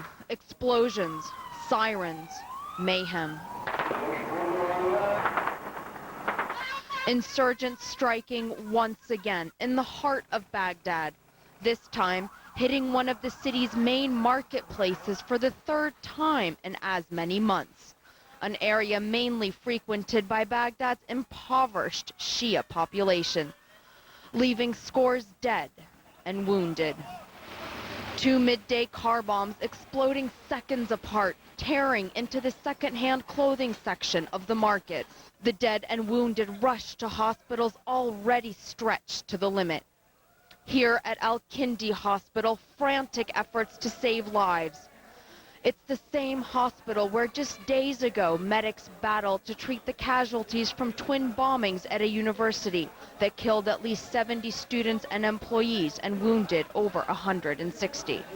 Just hours later, in the northern province of Diyala, another bombing in another marketplace. That attack killing at least 24 Iraqis and wounding scores more. Wolf? Arwa Damon in Baghdad, and this comes over the weekend. A U.S. Army Black Hawk helicopter apparently shot down by a shoulder-fired missile. That's the preliminary result of an investigation. 12 American soldiers on board. The sophisticated capability of these insurgents clearly underscored once again. These Black Hawk helicopters flying over Iraq, a large number of them. If the insurgents have this kind of capability right now, a very, very worrisome development for U.S. military personnel. I flew around in one of those when I was in Iraq a 1.5 years or so ago, and I can testify that it's a dangerous situation to begin with, but it's certainly something that is worrisome right now. Jack Cafferty joining us from New York. It looks, Jack, like every time the U.S. and the Iraqi soldiers who are working with the U.S. improve on their capabilities, the other side, you know what, they adjust as well. Yeah, it's kind of scary. We had these the insurgents getting past military checkpoints. Now they're able to shoot Black Hawk helicopters out of the sky. One wonders where it's all going to end. Senator Clinton, launching her Presidential Exploratory Committee, has people wondering what impact her husband, that would be the former President Bill Clinton, will have on the race. A lot of people don't think Senator Clinton can relate to voters in the same way that her husband did. One former White House staffer says the former president will be a big help to the senator. Chris Lehane says, quote, he'll double the amount of attention the campaign can get and take the spotlight away from the other candidates. A recent USA Today Gallup poll shows some major reasons why Democrats say they will not support Hillary Clinton in the primaries. 10% say it's because they don't want to see another Clinton in the White House. 29% say they don't think she can win the presidential race. 26% don't agree with her on the issues. 16% don't think she can win the nomination. And 11% say they just don't like her. So the question is this: will Senator Hillary Clinton's husband be an asset or a liability in the run for the White House? Email your thoughts to CaffertyFile@CNN.com or go to CNN.com/CaffertyFile. Wolf? Jack, see you in a few minutes. Thank you. Still ahead. They've turned Iraq into a living hell. Our insurgents, they're now planning attacks here inside the United States. We're going to have details of a disturbing new report. Also, potentially damaging rumors swirling about Senator Barack Obama's early education as he eyes the White House. We've debunked them. We're going to show you the truth behind these allegations. This is an exclusive report. We've done serious journalism, gone to Jakarta in Indonesia to check out these rumors. And is the country ready for a woman president?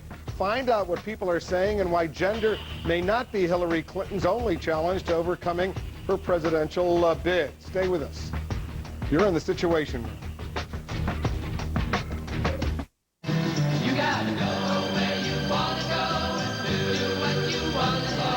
Introducing the breakthrough in joint pain relief.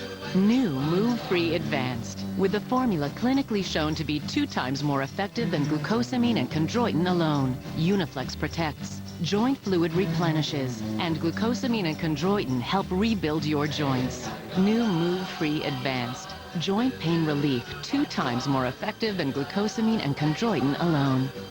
You own your own business, and today, you're expecting a package. The thing is, you're going to be at every address in town, except your own. Don't you worry about a thing. All you need is a mailbox at the UPS store. We'll sign for your packages, receive your mail, and keep it secure until you can pick it up. And your business gets a real street address. So when it comes to your mail, let the UPS store worry about it. That's our thing. Don't you worry about a thing. The UPS store, the place for mailbox services and a whole lot more. Tomorrow night, a CNN special event with the best political team on television. The State of the Union, Wolf Blitzer, Paula Zahn, Anderson Cooper, Larry King. A divided government, a new direction. CNN tomorrow night starts 7 Eastern. Wednesday night on AC 360. Incredible but true. Slavery in America and around the world. Forced to have sex. Forced to work. Hiding in plain sight. Invisible chains. A special AC 360 Wednesday night at 10.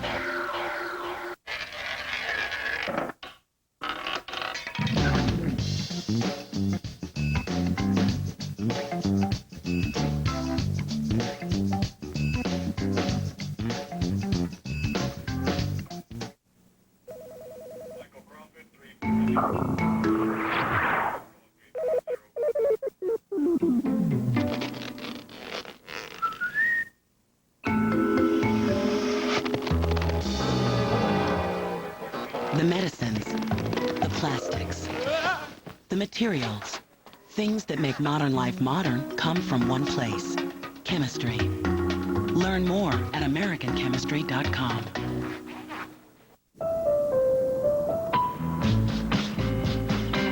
Grow your money toward your dreams at 5.05% APY. Visit HSBCDirect.com.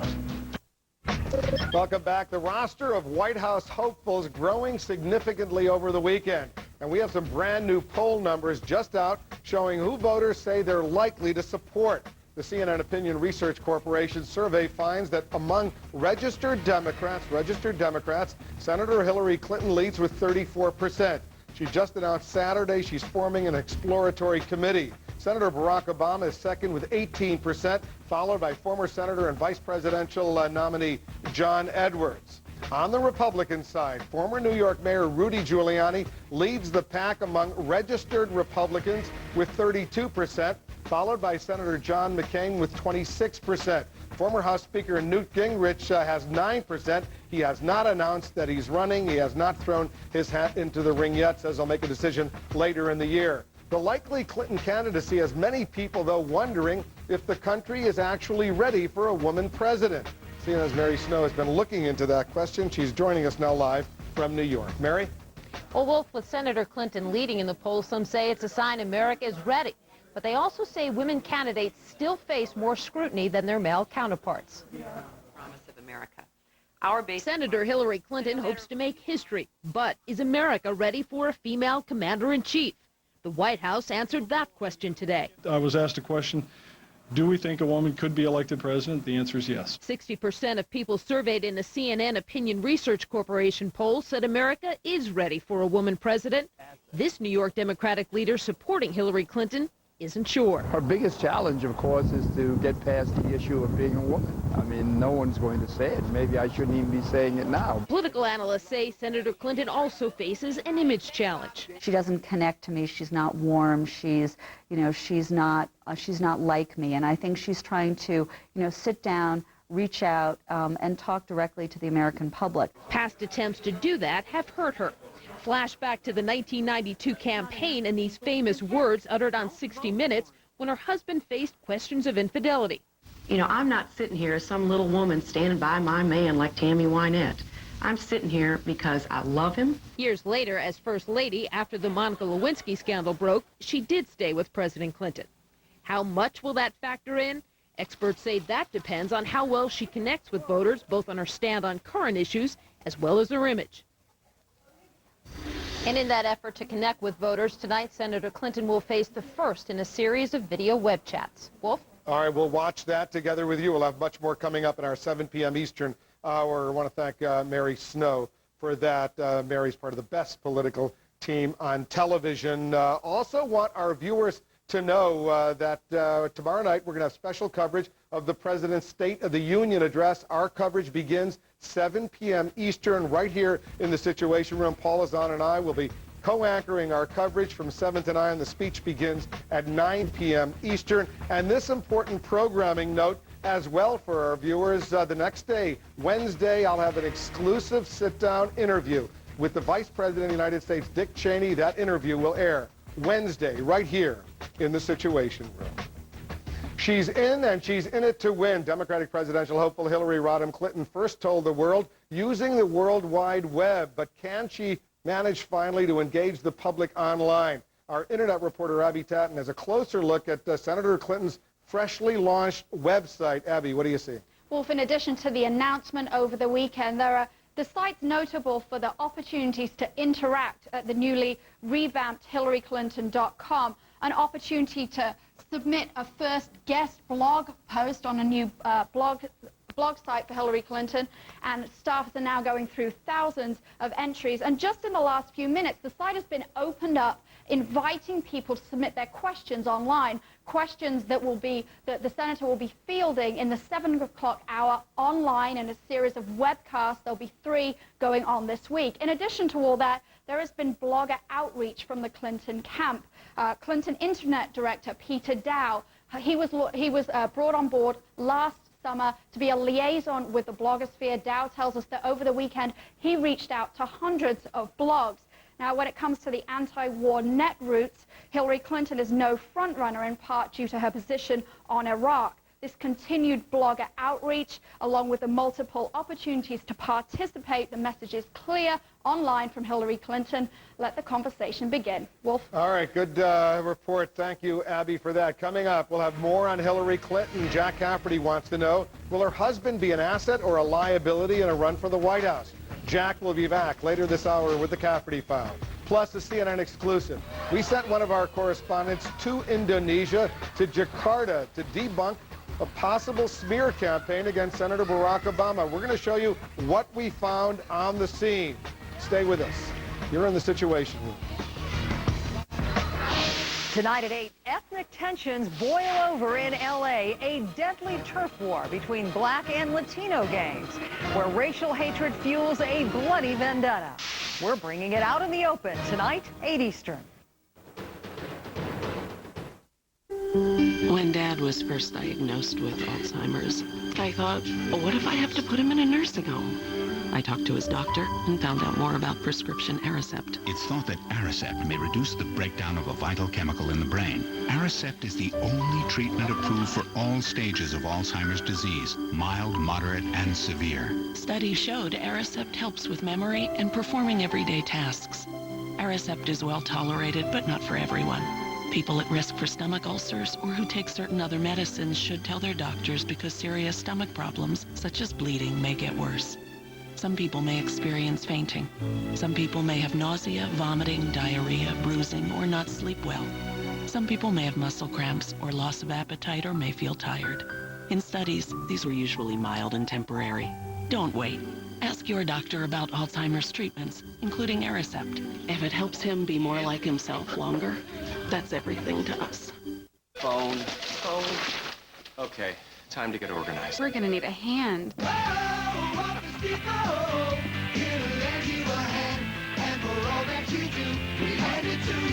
Let Office Depot help with everything from binders, file cabinets, and other organizational solutions to the latest tax preparation products and shredders. Office Depot comes in pretty handy. Click, call, or come by. Office Depot, taking care of business. This April, CNN is live in New Hampshire for the first presidential debates of the race to 08. Stay with the best political team on television. Stay with... Kick off your weekend with Television Friday. Be amazed by our animal art. Catch the coolest quick clips. Check out the latest tail talk. There's even TV made just for your pet. Plus, it's the only place to see our new series, Meerkat Manor. What a Tailorific way to start the weekend. Television Friday. Every Friday starting at 7, only on Animal Planet.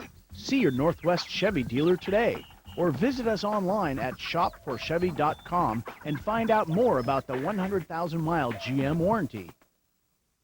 Stay calm. We're going to save you. Stop freaking out. Hop into the basket, one at a time. Save some cabbage. Sign up for Comcast Digital Voice for just $39.95 a month, every month. With unlimited local and long distance plus voicemail. Because the less money you pay, the more you get to keep for yourself. Just call 1-888-COMCAST. Comcast Digital Voice. It's Comcastic. The State of the Union to a Democratic Congress. Larry King tomorrow at midnight. Check back with Carol Costello. She's monitoring developments, feeds coming in, checking in with all of our reporters to see what's going on. She's got some other important stories making news right now. Hi, Carol. Hi, Wolf. Hello to all of you. We have an update for you on the case of Maher Arar. He's a Canadian citizen on the U.S. terror watch list. In 2002, he was taken into custody at Kennedy Airport in New York by U.S. officials and sent to Syria for interrogation, where he says he was tortured. Now the Justice and Homeland Security Department say they've re-examined Arar's case and intend to keep him on the terror watch list. The Justice Department is criticizing the FBI for its handling of the Mark Foley case. An internal report says the Bureau should have moved to protect White House pages when it first learned of the former congressman's explicit internet messages last July. The report doesn't find any misconduct by the FBI, but it does fault the Bureau for making inaccurate statements about why it didn't launch an investigation. There is no comment from the FBI, at least not yet. Jury selection in the trial of Louis Scooter Libby now in its final stages. The former top aide to Vice President Cheney is charged with perjury and obstruction of justice in the investigation of the Valerie Plame scandal, in which the name of the former undercover CIA officer was leaked to the news media. Opening statements in Libby's trial are expected to start tomorrow.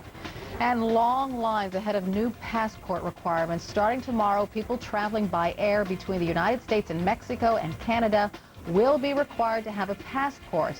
And that had Mexican citizens lining up at their country's consulate in San Francisco before dawn today, with similar scenes at the Mexican and Canadian consulates around the country. Let's look at the headlines right now, Wolf. Very busy time at passport offices across the country in Canada, Mexico, and elsewhere as well. Carol will be back shortly. Coming up, Al-Qaeda allies in Iraq possibly eyeing America as their next target. Our justice correspondent Kelly Arena is investigating some disturbing reports. She'll share with us what she's learning. And the Venezuelan President Hugo Chavez taunting the Secretary of State Condoleezza Rice. We'll have details of the latest verbal volleys he's firing at the U.S. Stay with us. You're in the Situation Room. Forget fine lines. It's deep wrinkles that make us look older. Neutrogena Anti-Wrinkle Intensive Serum delivers 4 times the retinol to help fill in the look of even the deepest wrinkles. Don't let deep wrinkles tell your age. Anti-Wrinkle Intensive Serum. Neutrogena.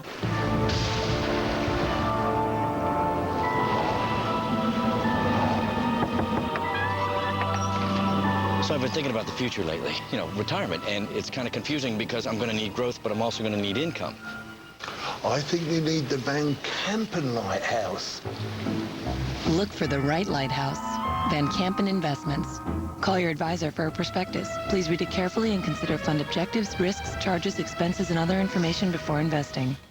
Just a few years ago, barely half of seniors had prescription drug coverage. Today, for the first time ever, 90% of them are covered. The Medicare prescription benefit is a year old, but it's already making a difference. Real savings for seniors. A wide choice of plans, not a one-size-fits-all. The medicine seniors need for the care they deserve. The Washington Post says, give it a chance. Medicare's prescription drug benefit. It's working. CNN Tonight at 10. The first female president. I'm in to win. Her husband is the master fundraiser, but can Bill Clinton help without hurting her 2008 bid? Anderson Cooper 360. CNN Tonight, 10 Eastern. Tonight at 8, ethnic tensions boil over in L.A. A deadly turf war between black and Latino gangs, where racial hatred fuels a bloody vendetta. We're bringing it out in the open tonight, 8 Eastern. This is the AARP Medicare Supplement Insurance Plan card. You know what's great about this card? Wherever you go, nationwide, your coverage travels with you. And that's just one of the many reasons you need the card you can trust. Because with AARP Medicare Supplement Insurance Plans, you can apply year-round, talk with personal health insurance advisors, and so much more. If you're turning 65 or older, or you've already enrolled in a Medicare supplement plan, call for this free information kit and Medicare guide. These are the only Medicare supplement insurance plans exclusively endorsed by AARP. These plans, insured by United Healthcare Insurance Company, help cover some of your medical expenses not covered by Medicare alone. This could save you thousands of dollars. Want your choice of doctors or hospitals, virtually no claim forms, and no referrals needed to see a specialist? Call for your free kit. Yep, this is one great card. To our viewers, you're in the Situation Room, where new pictures and information are arriving all the time.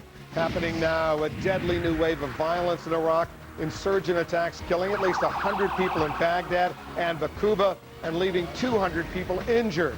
Among the targets, a second-hand clothing market in the capital, hit by near-simultaneous car bombs. Witnesses describing a horrible scene of, quote, body parts everywhere. U.S. forces suffering, too, in the spiraling violence. Insurgents dressed as American troops launching a brazen Trojan horse attack in Karbala, killing 5 U.S. soldiers.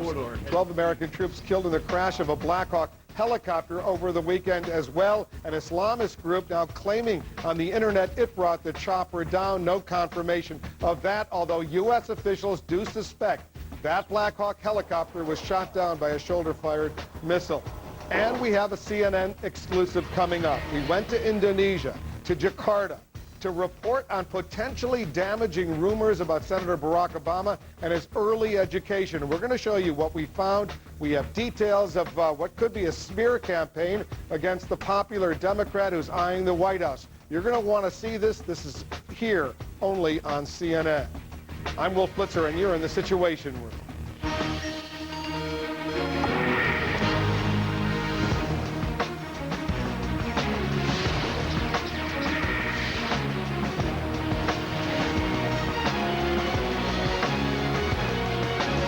There are some fresh reports that al-Qaeda's allies in Iraq, who have taken a very heavy toll among U.S. troops, have also looked at ways to try to strike right here inside the United States and have considered the use of student visas to try to gain entry into this country. Let's turn to our justice correspondent, Kelly Arena. She's been investigating these reports. Kelly, what are you picking up?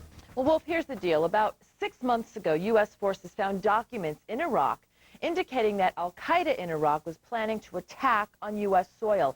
Now, the threat was laid out by Lieutenant General Michael Maples, who heads up the Defense Intelligence Agency. He gave testimony before the Senate Intelligence Committee. Officials say that those documents suggested using student visas, as you said, as a way to get terrorists inside the United States.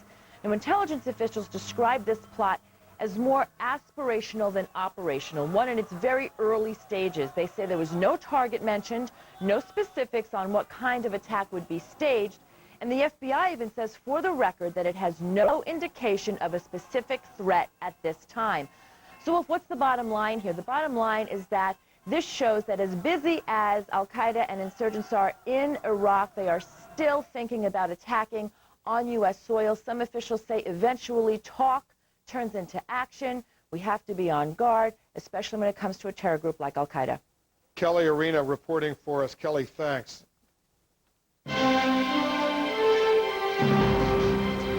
Now we have this story just coming into the Situation Room as well. President Bush's plan for a troop increase in Iraq has now drawn a taunting response from al-Qaeda's second-in-command, Ayman al-Zawahiri, daring the President of the United States to send the entire American army into Iraq. Listen to this clip. Security is a shared destiny. If we are secure, you might be secure. And if we are safe, you might be safe. And if we are struck and killed, you will definitely, with God's permission, be struck and killed. This is the correct equation. Ayman al-Zawahiri on the web just a few moments ago. Let's get some more on this story from our senior international correspondent, Nick Robertson. He's joining us in London. Give us some background. What's going on, Nick? Well, Wolf, in many ways, this is vintage Ayman al-Zawahiri. We've heard this argument before, that if we're attacked, then we're going to attack you. He also, again, goes back to one of his pet themes, and that is criticizing President Bush in Iraq, saying, why send 20,000 troops? Why not send another 50,000 or 100,000? He said they'll be defeated anyway. He also calls for the release of Sheikh Abdul Rahman, the blind Egyptian cleric who's been in prison since 1995 for inspiring the 1993 attack on the World Trade Center. These are all old themes. Again, Ayman al-Zawahiri trying to make himself relevant, perhaps releasing this message just 2 weeks after President Bush did lay out this new plan for Iraq. Is there a sense that if you read closely what he's saying, the way he appears right now, that he now sees what's happening in Iraq as a prelude to what could happen elsewhere? Because I'm referring specifically to this report that Kelly Arena just noted, that perhaps there's some preliminary concern, and maybe more aspirational than intentional right now, that they could be attempting to look for targets right here in the United States. There's no doubt that the best analysts will tell you that al-Qaeda's prize goal would be to attack inside the United States in any way they can, and using visas would be, student visas would be one way to get in and achieve that. The message here, again, it is what we've heard from Ayman al-Zawahiri, and as he calls it, the correct equation. He is talking about an equation of violence, an equation of force. If we're struck, then we're going to strike you. So the implicit threat there is, if we're struck in our lands, we'll strike you in your lands. Nick Robertson in London for us. We'll continue to monitor this development together with you, Nick. Thank you. And amidst all of this, there's a new skirmish unfolding in the war of words between Venezuela and the United States, and a power play by the President Hugo Chavez. Let's turn to our State Department correspondent, Zane Vergy. Zane? Wolf, Venezuela's president is at it again. This time, he's going after Condoleezza Rice. Hurling insults. The target this time, the U.S. Secretary of State. In his weekly radio address, Hugo Chavez belittles Condoleezza Rice. Oye, Condoleezza, how are you? Saying, "Hi, Condoleezza, how are you? You've forgotten me, missy." Last year, Chavez called President Bush the devil in his speech at the United Nations. Now he's just been re-elected and wants special authority that will let him rule by decree. The State Department said decrees are a bit odd to have in a democratic system. Chavez is blasting back. Váyanse al cipote, gringo. Go to hell, gringos. Go home. Go home. We're free here. Adding that Venezuela has a right to do what it wants. Regional experts say Chavez's consolidation of power is basically disturbing. They say he seems bolder after his election victory and poses a real challenge for anyone who cares about democracy. Well, what's the State Department reaction, Zane? They're saying today that Chavez isn't really doing himself or Venezuela any favors. They say he's basically hurting himself, and they're just not going to go ahead and directly respond to some of the comments that he's made. Zane, at the reporting for us, Zane's our State Department correspondent, and still to come, our exclusive report on Senator Barack Obama's early education. We actually sent a correspondent to Jakarta, Indonesia, to take a look at these rumors that may be part of a smear campaign against the popular Democrat as he eyes the White House. You're going to want to see our special report. Plus, President Bush poised to announce a major new energy policy, that at least according to some of his aides. What will it take to end America's addiction to oil? Stay with us. You're in the Situation Room.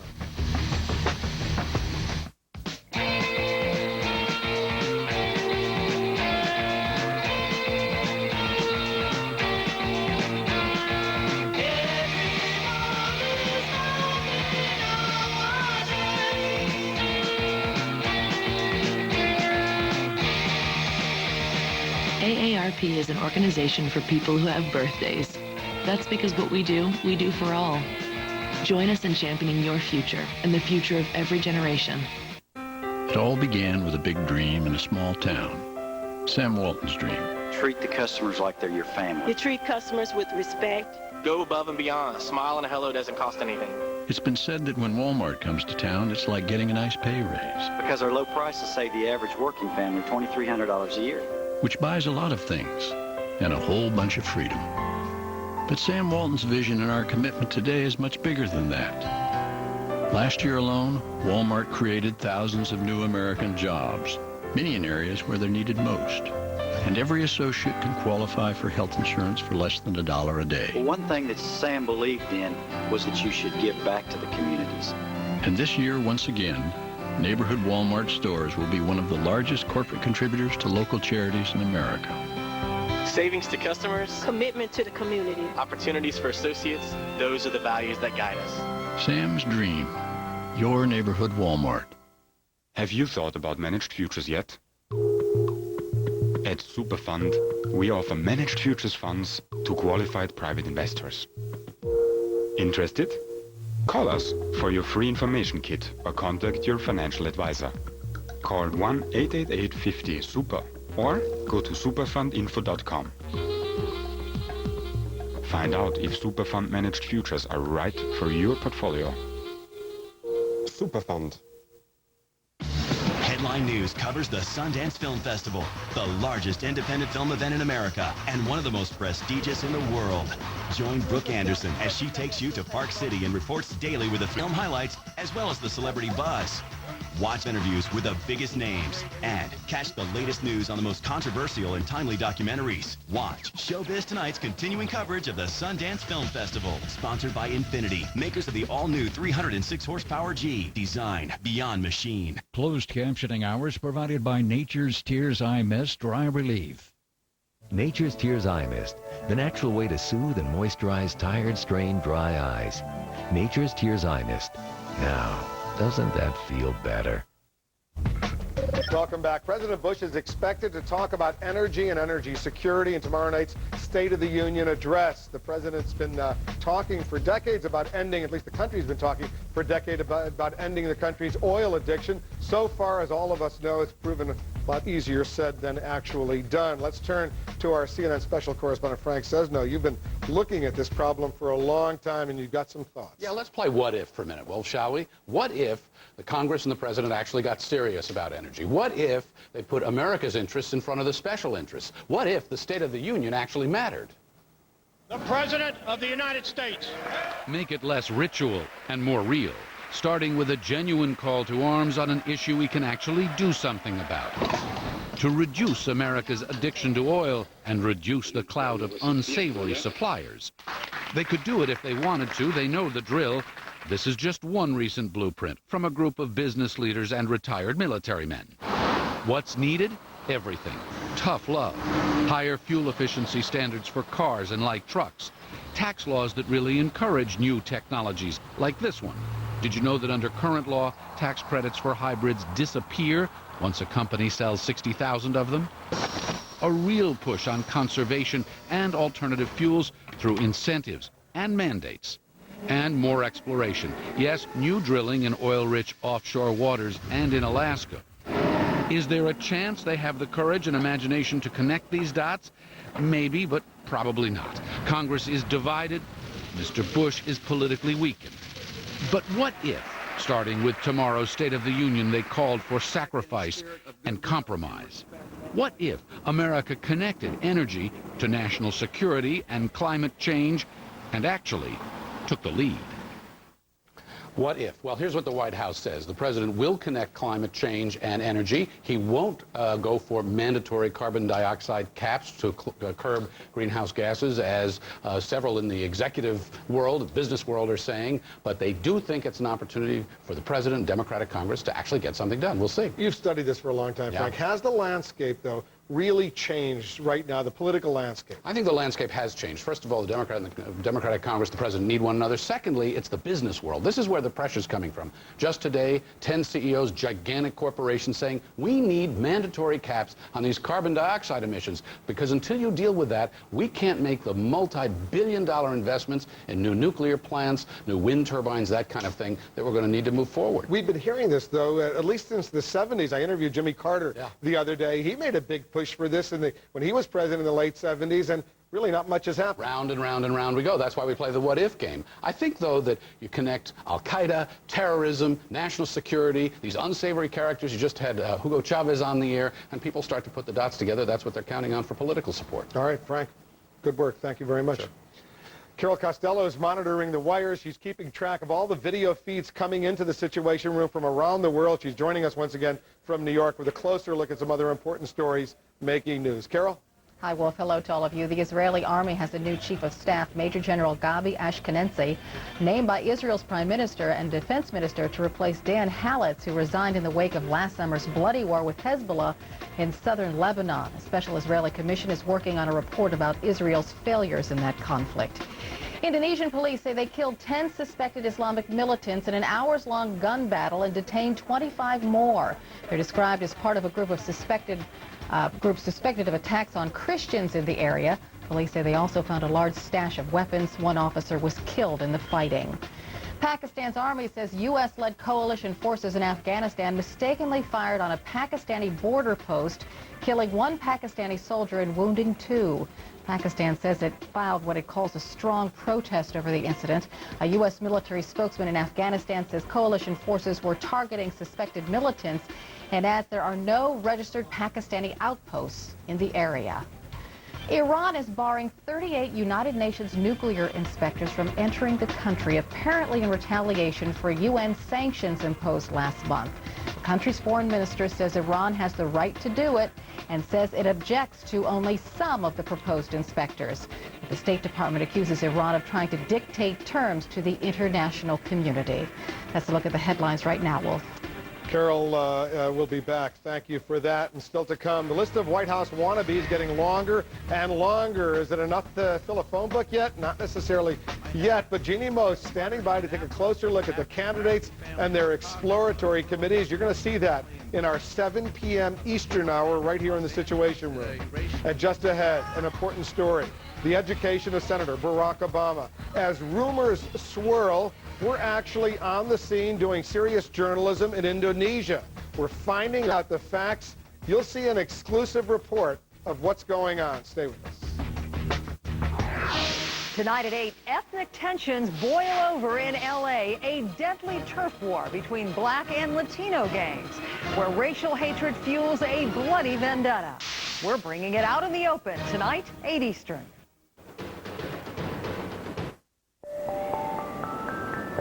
The Arctic ice is shrinking at a record pace. Electricity used by lighting is one of the biggest sources of CO2 emissions. Philips energy-efficient lighting uses less electricity to help prevent CO2 emissions right now. Simplicity is a light bulb that can help change the world. Why aren't middle-class wages going up? Why does it take 2 incomes just to get by? Lou Dobbs tonight. CNN coming up next. It's time for Answer.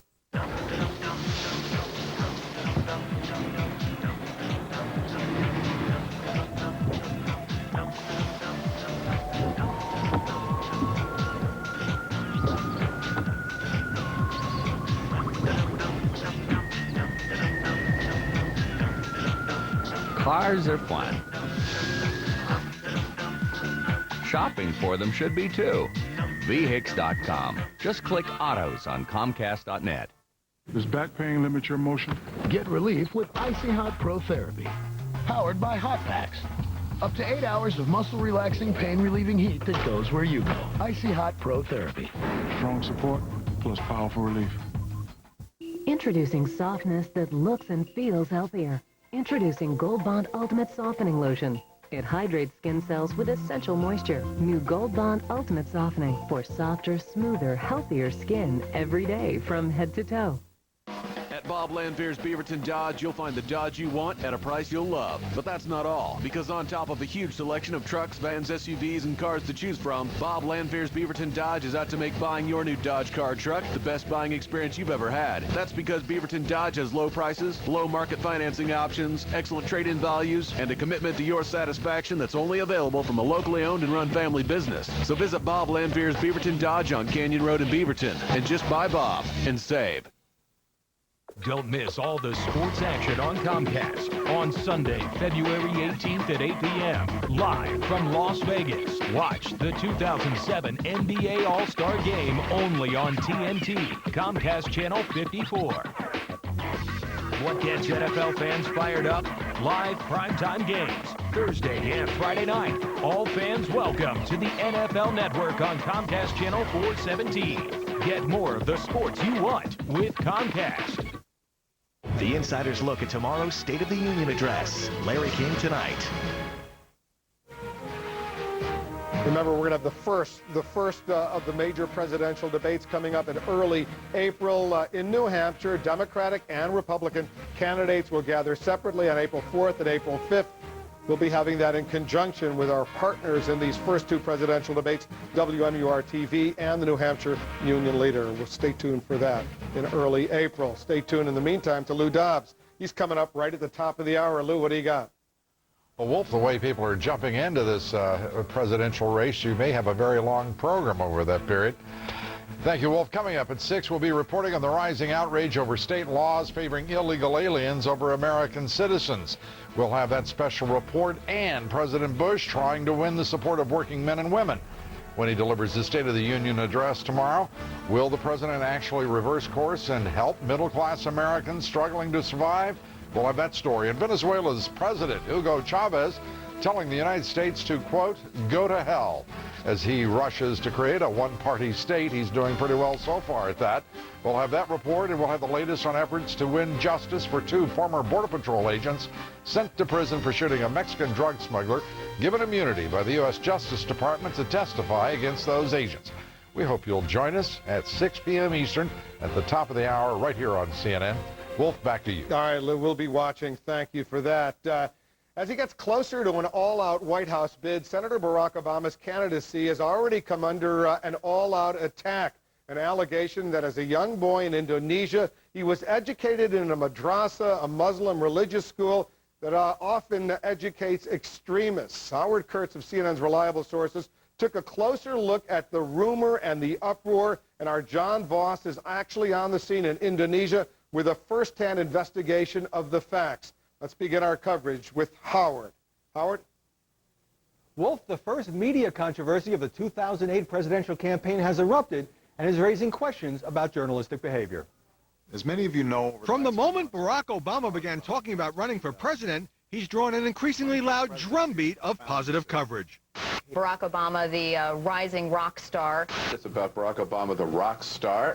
His rock star popularity. Barack Obama, treated like a rock star. Huge crowds, literally, they would make a rock star envious. But in recent days, the Illinois senator has had to cope with a rumor, pushed by a little-known conservative magazine and amplified by an echo chamber on the right. And the unsubstantiated article tries to blame the whole thing on Hillary Clinton. Insight magazine, which is owned by the conservative Washington Times, says Obama went to a madrasa, the type of Muslim religious school often associated with teaching the most fundamentalist form of Islam. The article also accused him of supposedly hiding that he was raised as a Muslim. An Obama spokesman calls the story, based entirely on unnamed sources, trash and completely false. Obama has already revealed in his 2 autobiographies that he spent 2 years at a predominantly Muslim school. This, by the way, when he was just 6 years old. The senator today is a Christian who belongs to a Chicago church. Inside also claims the madrasa allegation has been spread by researchers, quote, connected to Senator Clinton, again, without a single name, source, or document. A Clinton spokesman calls the piece an obvious right-wing hit job. The allegations got a big boost from Rupert Murdoch's media empire, with the New York Post running this headline, Osama Mudd flies at Obama. And Murdoch's Fox News channel touted the claims on 2 programs. The gloves are off. Hillary Clinton reported to be already digging up the dirt on Barack Obama. The New York senator has reportedly outed Obama's madrasa past. Let me begin. But as we now know, there is no madrasa past. Obama spokesman Robert Gibbs, who called Fox's broadcasting of the madrasa tale appallingly irresponsible, says he didn't think much of a clarification carried this morning on the program Fox and Friends. Fox News executive Bill Shine says some of the network's hosts were simply expressing their opinions and repeatedly cited Insight as the source of the allegations. Some conservatives say Obama should expect his personal life to come under journalistic scrutiny. I think the background on Obama, when all he's running on is his background, is fair game.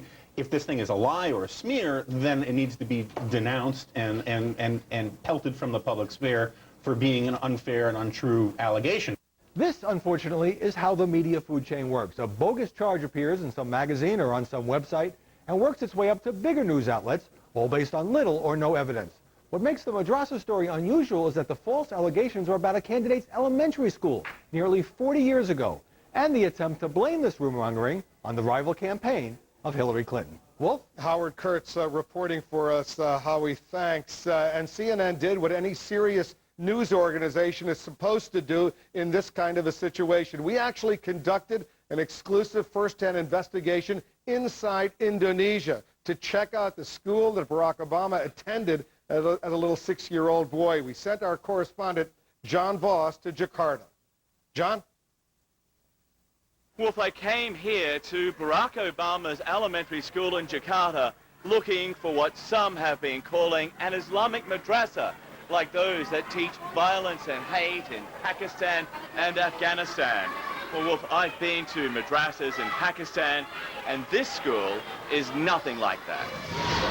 In the quadrangle of this elementary school, boys and girls aged from 6 to 12, neatly dressed in uniform, playing together, just as a young Barack Obama would have done almost 40 years ago. Here they're taught science and math,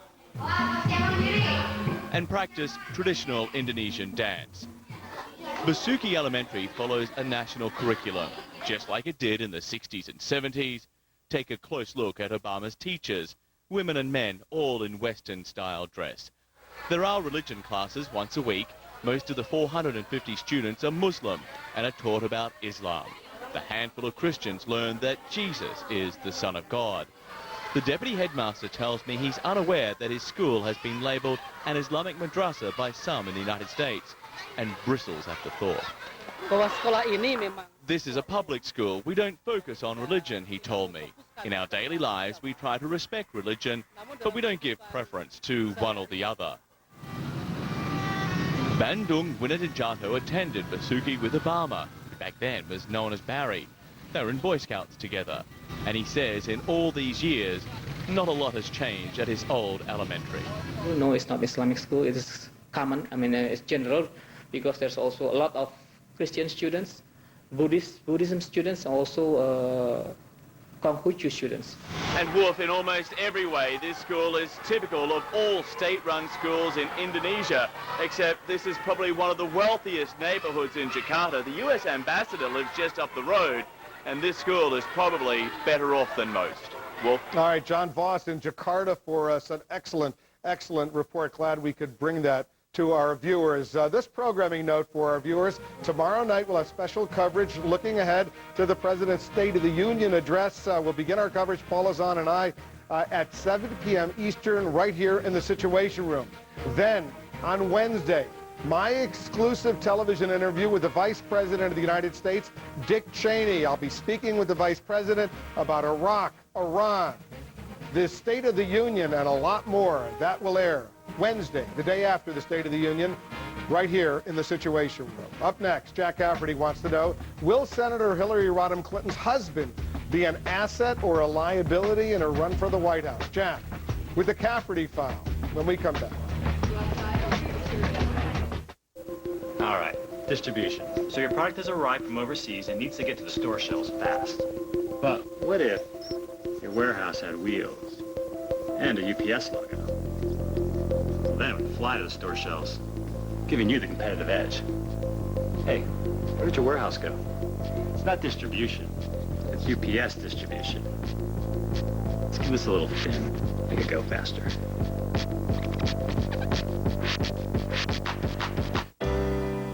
Years ago, I was in New York performing and I collapsed on stage. Patti LaBelle has diabetes. I had no idea. My blood glucose level was 500. Food was the enemy back then. One Touch Ultra 2 with before and after meal averages can help you see how food affects your blood sugar. Learn how by calling 1-877-311-2311 and you'll receive this free educational DVD. I can enjoy food again. One Touch changes everything.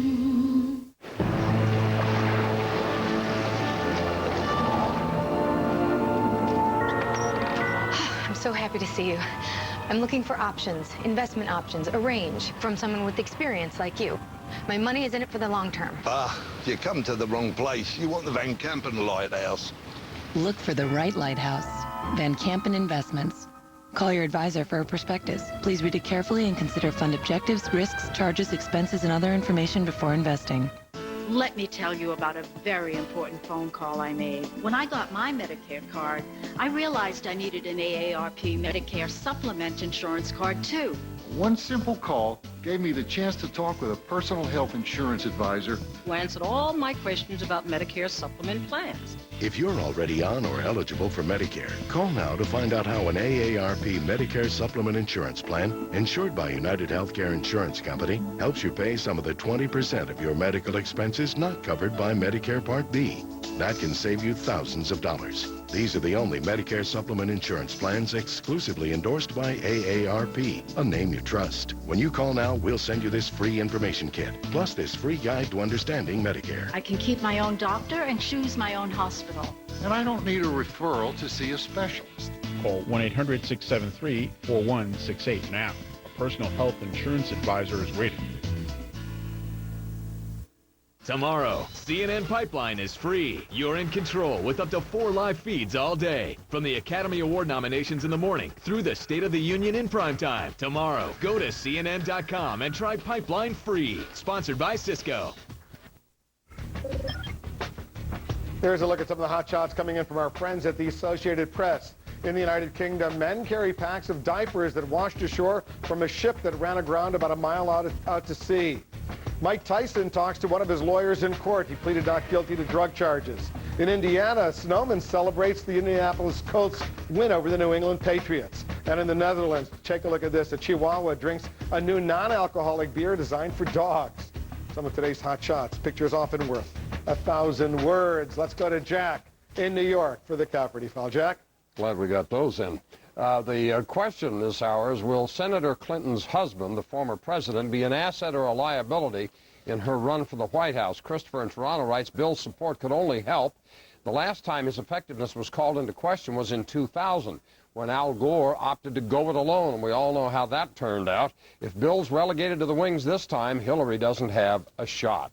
Prince in Massachusetts, Bill Clinton will have absolutely no positive effect on Hillary's bid. Those who he'll draw to Hillary are those who would have voted for her anyway. Millions of others will be turned away because of all of his baggage. Dick in Omaha, Nebraska, Bill would be an asset. Hillary would be a big liability.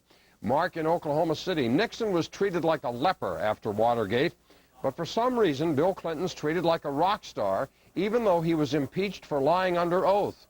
In a sane world, he would be a liability, but I'm sad to say a lot of people would like to see him back in office.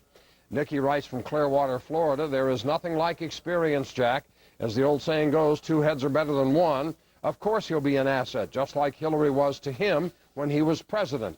After all, she is and always has been one of America's best lawyers. And Marilyn in Athens, Tennessee, this country is wanting change. And I'm sure Bill can raise a lot of money. But why would this country want 24 years of Bush and Clinton rule? If you didn't see your email here, you can go to cnn.com/Cafferty file and read more of these online. Wolf? One thing is clearly certain that the two of them, Bill and Hillary Clinton, they're going to be able to raise a ton of cash. Well, they said, didn't she announce the intentions to go outside the matching funding laws so that she's not restricted? Somebody said she might be able to raise $500 million.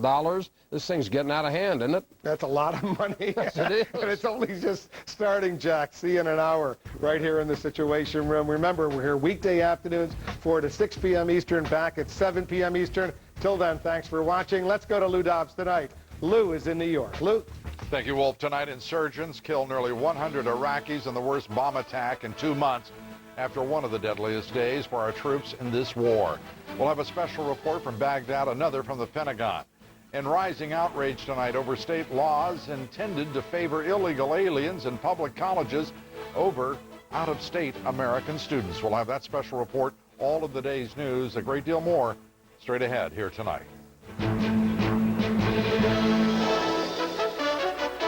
This is Lou Dobbs Tonight. News, debate, and opinion for Monday, January 22nd. Live in New York, Lou Dobbs. Good evening, everybody. Insurgents today launched a series of deadly attacks in Iraq in a new effort to provoke all-out civil war. In the worst bombing, insurgents killed 88 people in a market in a mainly Shia area of Baghdad. Today's attacks coming after insurgents killed 27 of our troops over the weekend.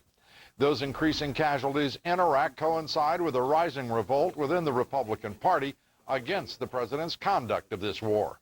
One of the Senate's most influential Republican lawmakers, Senator John Warner, today said he opposes the president's plan to send reinforcements to Iraq. Arwa Damon reports from Baghdad on today's attacks.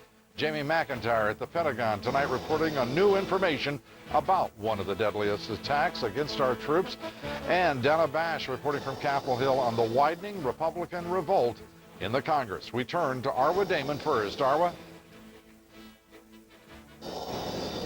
Lou, violence across Iraq killed at least 100 innocent civilians and wounded nearly double that number. The deadliest attack happening in the capital, Baghdad.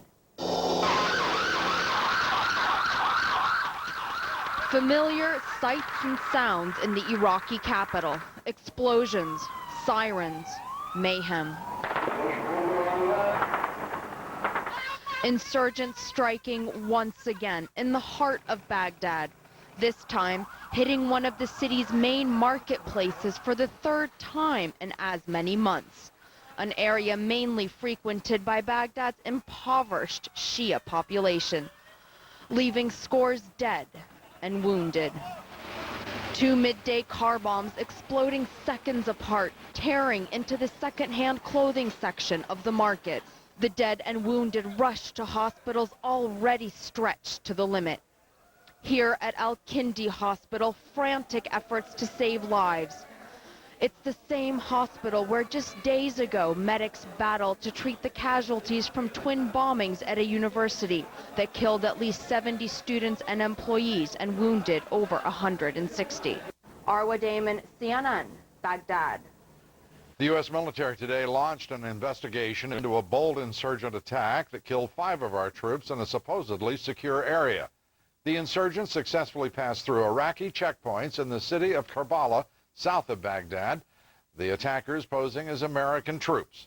Jamie McIntyre reports now from the Pentagon.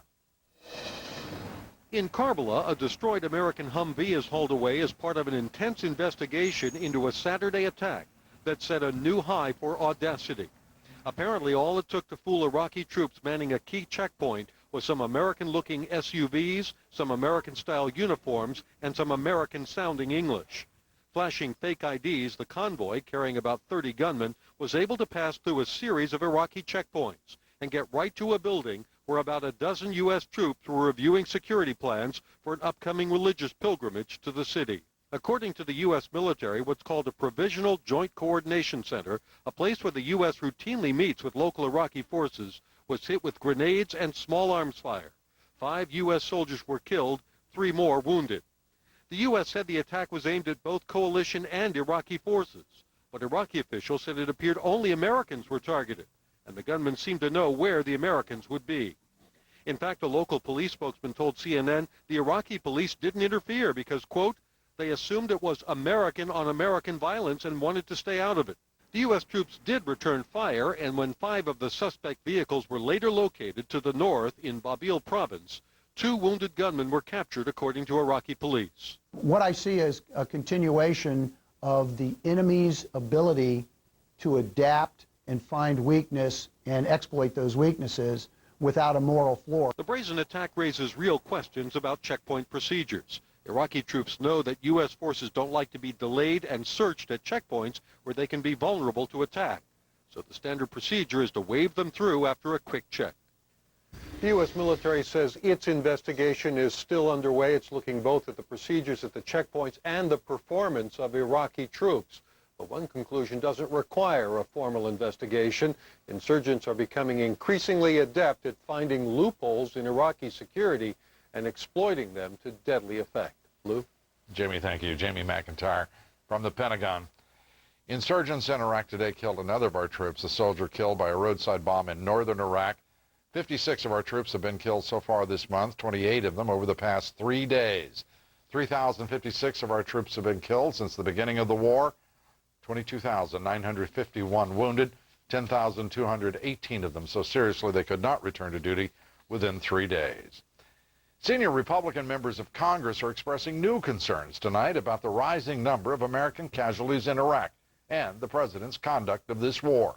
A top Republican senator, Senator John Warner, today declared he opposes the president's troop increase in Iraq. And the Republican leadership in the House today demanded more congressional oversight of this war. Dana Bash reports from Capitol Hill. Dana? Well, those 2 significant events you just talked about here on Capitol Hill today show how shaky the president's political standing is on the eve of his State of the Union address and how far Republicans are willing to go to distance themselves from the president on Iraq. First, let's start in the Senate. And very influential member of the Senate, John Warner, along with 2 other Republicans and a Democrat, introduced a resolution saying, quote, the Senate disagrees with the plan to augment our forces by 21,500. Now, Warner said it is wrong to send more GIs into a sectarian fight and wants the president to consider alternatives.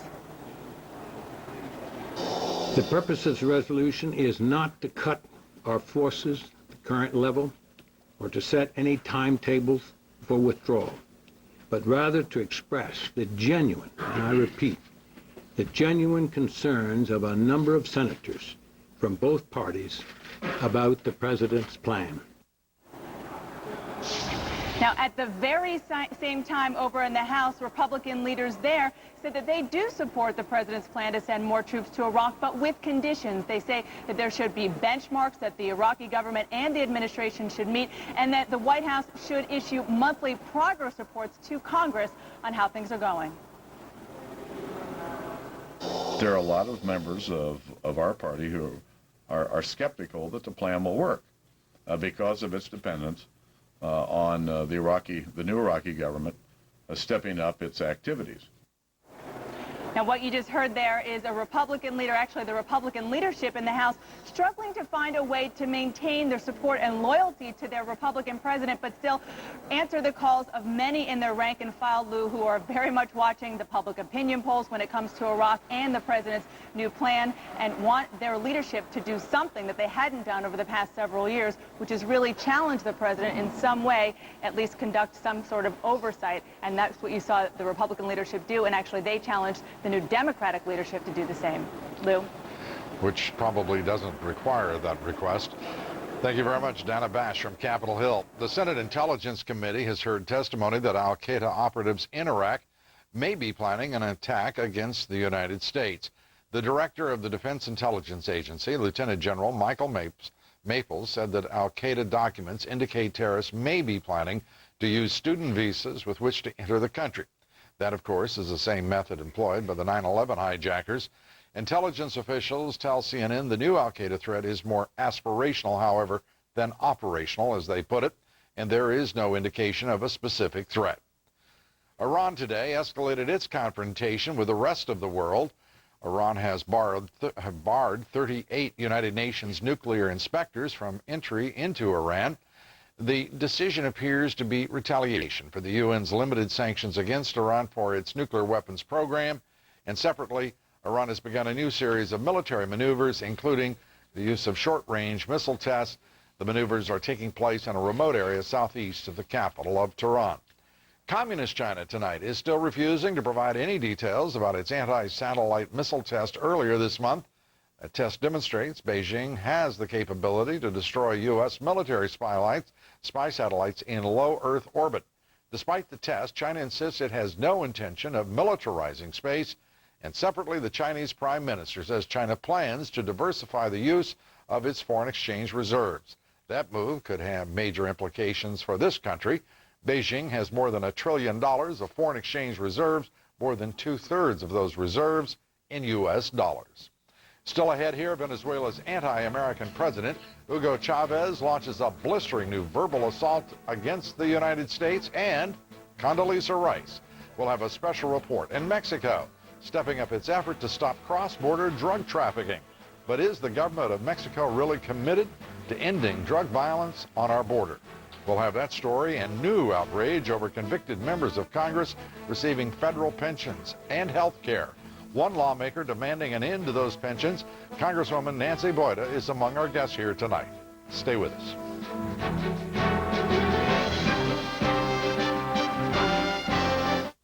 So long, farewell, auf Wiedersehen, goodbye.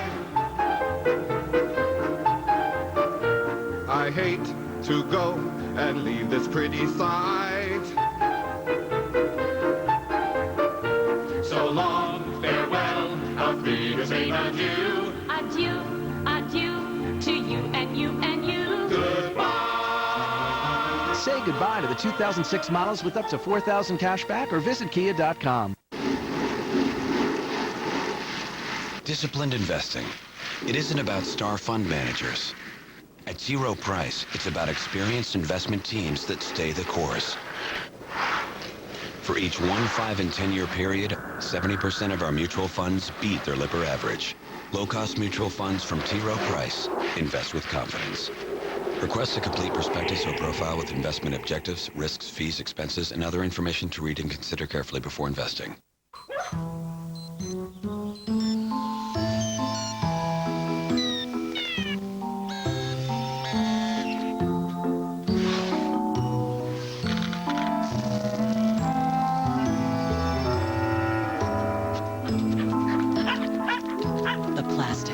The materials, the medicines, things that make modern life modern come from one place, chemistry. Learn more at AmericanChemistry.com. Travelocity presents The Roaming Gnome, denouncer of travel myths. Our first myth, you never know how long a great deal will last. Rubbish. Travelocity shows you how many seats are left, so you know when to pounce. Myth 2, American appliances don't work in Europe. Oh, grow up. Ah! Am I going to die? Travelocity shows you when there's only a few seats left, so you don't miss out on a great deal. Travelocity, you'll never roam alone. Dish Network subscribers, stand up and object. Court TV has been dropped. Dish Network subscribers don't stand for this injustice. Get Court TV by calling 1-800-710-1922. Mexico is the largest source of major drugs into this country: methamphetamine, marijuana, heroin, and cocaine. It now appears Mexico may be taking initial steps to try to bring drug gang violence on our southern border under control. Mexico says it has cracked down on drug cartels, and over the past few days, in fact, has extradited 4 drug lords to this country. Casey Wine reports. Ociel Cardenas is the alleged kingpin of Mexico's powerful Gulf drug cartel, which the DEA says moved 4 to 6 tons of cocaine into the United States monthly, while his Zeta paramilitary force turned much of the Texas-Mexico border into a war zone. He's now in U.S. custody, extradited along with 14 other Mexican suspects wanted from New York to California. U.S. officials say Mexican President Felipe Calderon's crackdown is unprecedented. In our battle against crime, it is indispensable to counter with as many resources as possible. Friday, Calderon deployed 7,600 troops to the state of Guerrero, where beheadings and other violence have plagued the resort of Acapulco. 2 days earlier, Calderon's first arrest of a drug kingpin, Pedro Diaz-Parada, in Oaxaca. And he sent 10,000 soldiers to battle drug cartels and crooked local police in Michoacan and Tijuana. Felipe Calderon is moving in several areas of the country to take back Mexico for the Mexicans. U.S. Attorney General Alberto Gonzales says we recognize the bold stance of President Felipe Calderon in targeting the drug-related violence and corruption that affects both our nations. Some of those most directly affected remain skeptical, including U.S. border sheriffs. The corruption is almost out of control. And it'd be hard for anyone, including the President of Mexico, to come in and try to clean up the problem. I'm very suspicious of what happens in Mexico. In fact, U.S. officials expect a short-term increase in violence. Many kingpins run their businesses from Mexican prisons, and some of those cartels are now leaderless. The DEA held a rare conference call for reporters today to underscore its belief that the cooperation from Mexican President Calderon is both extraordinary and significant. Also, one Justice Department official praised the Mexican government for showing what it called courage in taking on drug trafficking organizations. Lou? I think it's understandable, the skepticism of the border sheriffs. They're living with this violence and this rampant drug trafficking certainly every day. But the fact that Felipe Calderon has actually taken these steps, including extraditing the 4 drug cartel members, that is significant. It certainly is. It sure seems to me that Felipe Calderon has done more to combat drug cartels in the 2 months he's been in office than Vicente Fox did in the 6 years he was in power, Lou. One can only hope this is a genuine change of direction on the part of what has been a corrupt and incompetent Mexican government.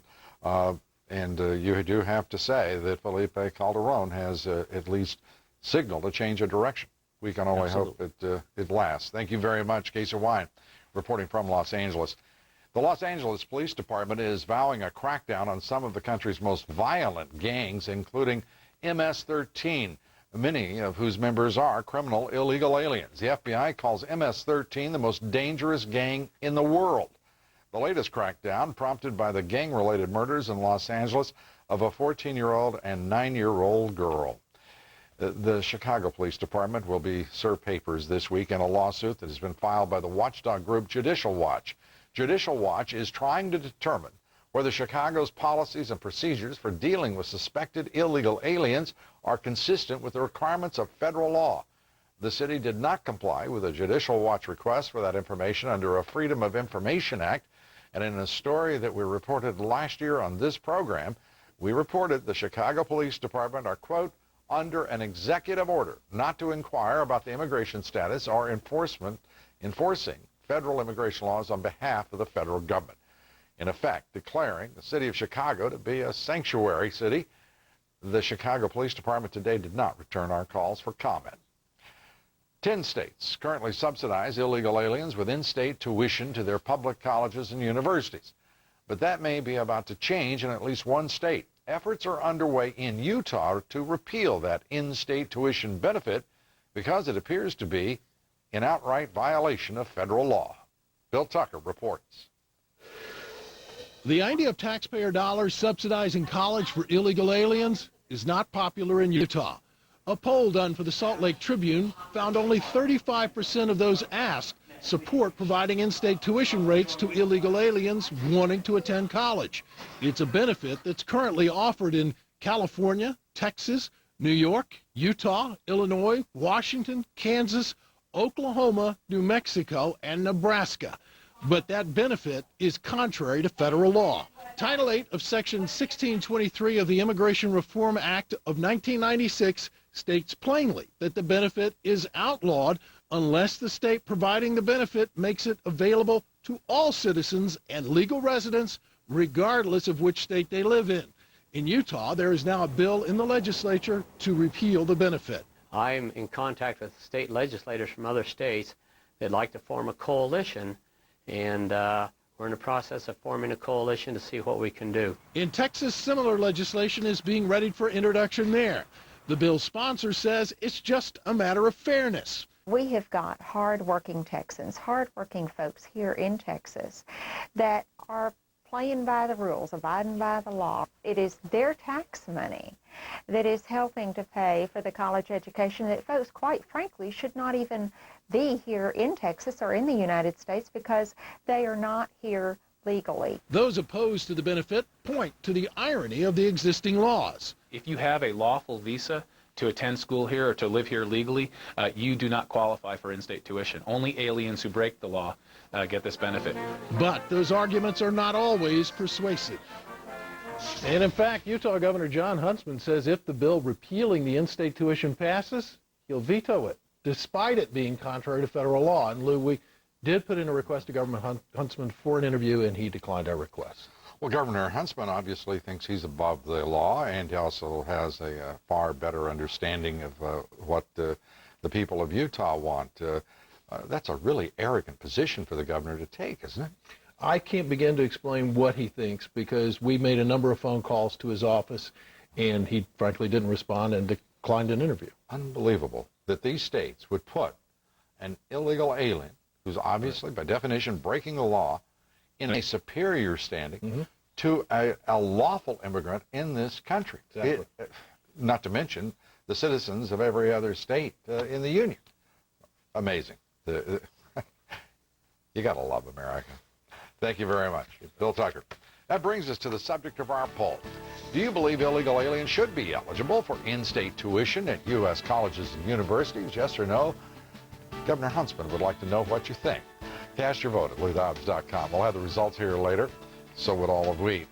And coming up next, former Border Patrol agents Campion and Ramos have begun serving their sentences, but the fight to free the two men is certainly well underway. T.J. Bonner, the president of the National Border Patrol Council, joins us. Venezuela's President Chavez, strong words for Condoleezza Rice, as he tells the United States to stay out of his country's affair. We'll have that report, and all of a sudden, the field of announced candidates for the 2008 presidential race has become, at this early date, no other way to say it, it's crowded. We'll have the special report. Stay with us. Tonight, 7 p.m. Eastern, on the road with Friends of God. Alexandra Pelosi, Nancy Pelosi's daughter, gives us a sneak peek of her new movie. Tonight in The Situation.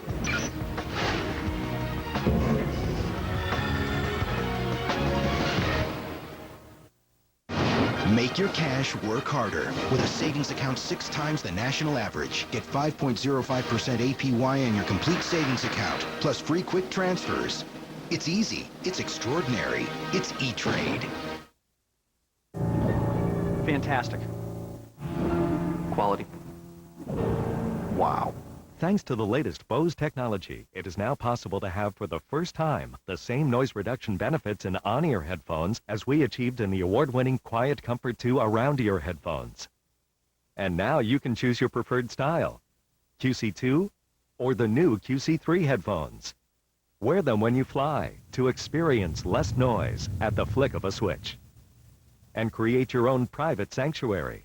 Originally designed for planes, owners tell us about other uses, less distraction at work, to unwind after a hectic day, or to find your own space. Sound quality is fantastic.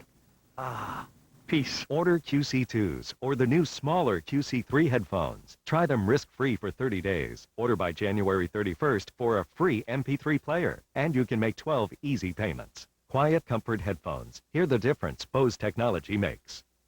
CNN tomorrow. The State of the Union. Wolf Blitzer, Paul Azar, Anderson Cooper, Larry King. A divided government. A new direction. CNN tomorrow night 7.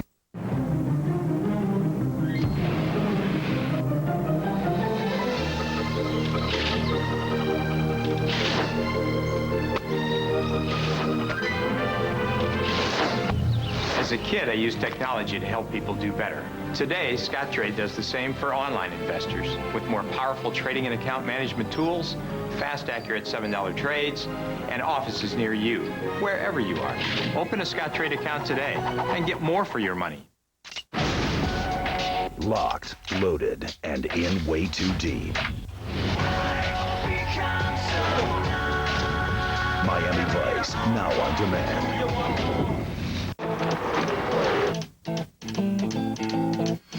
Feel the need. Yeah, it's the real deal down there. The need for speed. Order Talladega Nights tonight. Hit movies without the trip to the video store. On demand with Comcast Digital Cable. The Insider's look at tomorrow's State of the Union address. Larry King tonight. Venezuela's President Hugo Chavez blasted the United States today for criticizing his plan to create what amounts to a new dictatorship. Chavez said, quote, "Go to hell, gringos." And Chavez called Secretary of State Condoleezza Rice, quote, "my little girl," during his weekly radio and TV address. Christine Romans reports. Vintage Chavismo. First, he called George Bush the devil and America an evil imperialist empire. And now... Why the hell should the gringos be worried about the laws in Venezuela? That is a sacrosanct legal authority of Venezuela. Go to hell, gringos. Go home. Go home. Go home. Go home. And a message for the Secretary of State, Oye, Condoleezza, how are you? who he has already famously called a little girl. Me tienes olvidado. Condoleezza. You've forgotten about me, Condoleezza. Condoleezza said it very clearly. The United States is going to create new geopolitics in the Middle East. Just like that. They want to get our brother Bashar al-Assad out of there. The State Department has been careful to ignore his insults. Today, a spokesman laughing off the latest. If I spend all my time responding to these very sort of outrageous remarks, then I'd be up here for hours on end. Beyond calling him a negative force for the region and criticizing his ties with Cuba, Iran, and Syria, the U.S. tends to speak with diplomatic nuance on Chavez, staying above the fray. The reality, some say, is Washington is in no position to antagonize Chavez. Venezuela is the U.S.'s fourth largest source of crude oil, boasting a $27 billion trade surplus with the United States. And as long as the United States remains dependent on foreign oil, we are going to have to deal with leaders of many countries which we don't particularly like, and now Venezuela is one of them. And with his most recent re-election, that means putting up with him until at least 2013. And he is consolidating power. The concern now is Chavez is carefully using democracy to set back democracy, clamping down on the opposition press, changing his country's flag, even nationalizing assets, Lou. Well, he's certainly active. What set him off here? What set him off was a question in the State Department briefing on Friday where we asked, what do we do about this guy who's very carefully using democracy to thwart democracy? And the State Department said, it is odd that he's doing that. And just that small bit of diplomatic speak was enough to set him off. Diplomatic speak. I wonder what you call it. Sean McCormick talked about not spending his time dealing with Hugo Chavez. You wonder what they do spend their time dealing with down there. I've never heard anything but the most tepid and blather, really, emanating from the State Department about anything. At least their spokesman. There's some blather south of the border as well, as you can got see. Thank you very much, Christine Romans. Now, Hugo Chavez, for his part, tends to be rather direct, doesn't he? Yes, he is. Thank you, Christine. Time now for some of your thoughts. Dick in Idaho said, Lou, why would anyone be surprised that Congressman Duncan Hunter beat Senator John McCain in Arizona? Arizona is crying out for help with their illegal alien problem, and what has McCain done for them? He is pushing for a guest worker program and amnesty while the people of Arizona are paying millions to support the illegal aliens.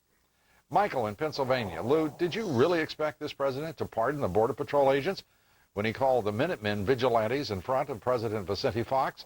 Send us your thoughts to LouDobbs.com. We'll have more of your thoughts coming up here later. Each of you whose email is read here receives a copy of my book, War on the Middle Class. Next, imprisoned Border Patrol agents, Capian and Ramos. T.J. Bonner, the president of the National Border Patrol Council, joins me. And 3 more candidates have entered the race for the White House. And the field, well, some think it's already crowded. We think it's going to get a lot bigger.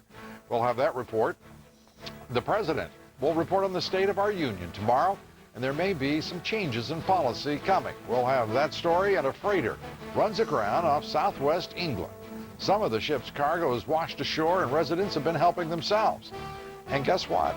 Because of events like this, science is actually learning something. We'll share that with you next. Stay with us.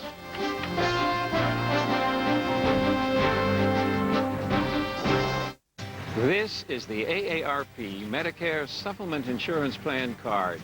You know what's great about this card? Wherever you go, nationwide, your coverage travels with you. And that's just one of the many reasons you need the card you can trust. Because with AARP Medicare Supplement Insurance Plans, you can apply year-round, talk with personal health insurance advisors, and so much more. If you're turning 65 or older, or you've already enrolled in a Medicare supplement plan, call for this free information kit and Medicare guide. These are the only Medicare supplement insurance plans exclusively endorsed by AARP. These plans, insured by United Healthcare Insurance Company, help cover some of your medical expenses not covered by Medicare alone. This could save you thousands of dollars. Want your choice of doctors or hospitals, virtually no claim forms, and no referrals needed to see a specialist? Call for your free kit. Yep, this is one great card. CNN, the most trusted name in news. The race for the White House is becoming even more crowded. 3 more contenders announcing their interest over the weekend.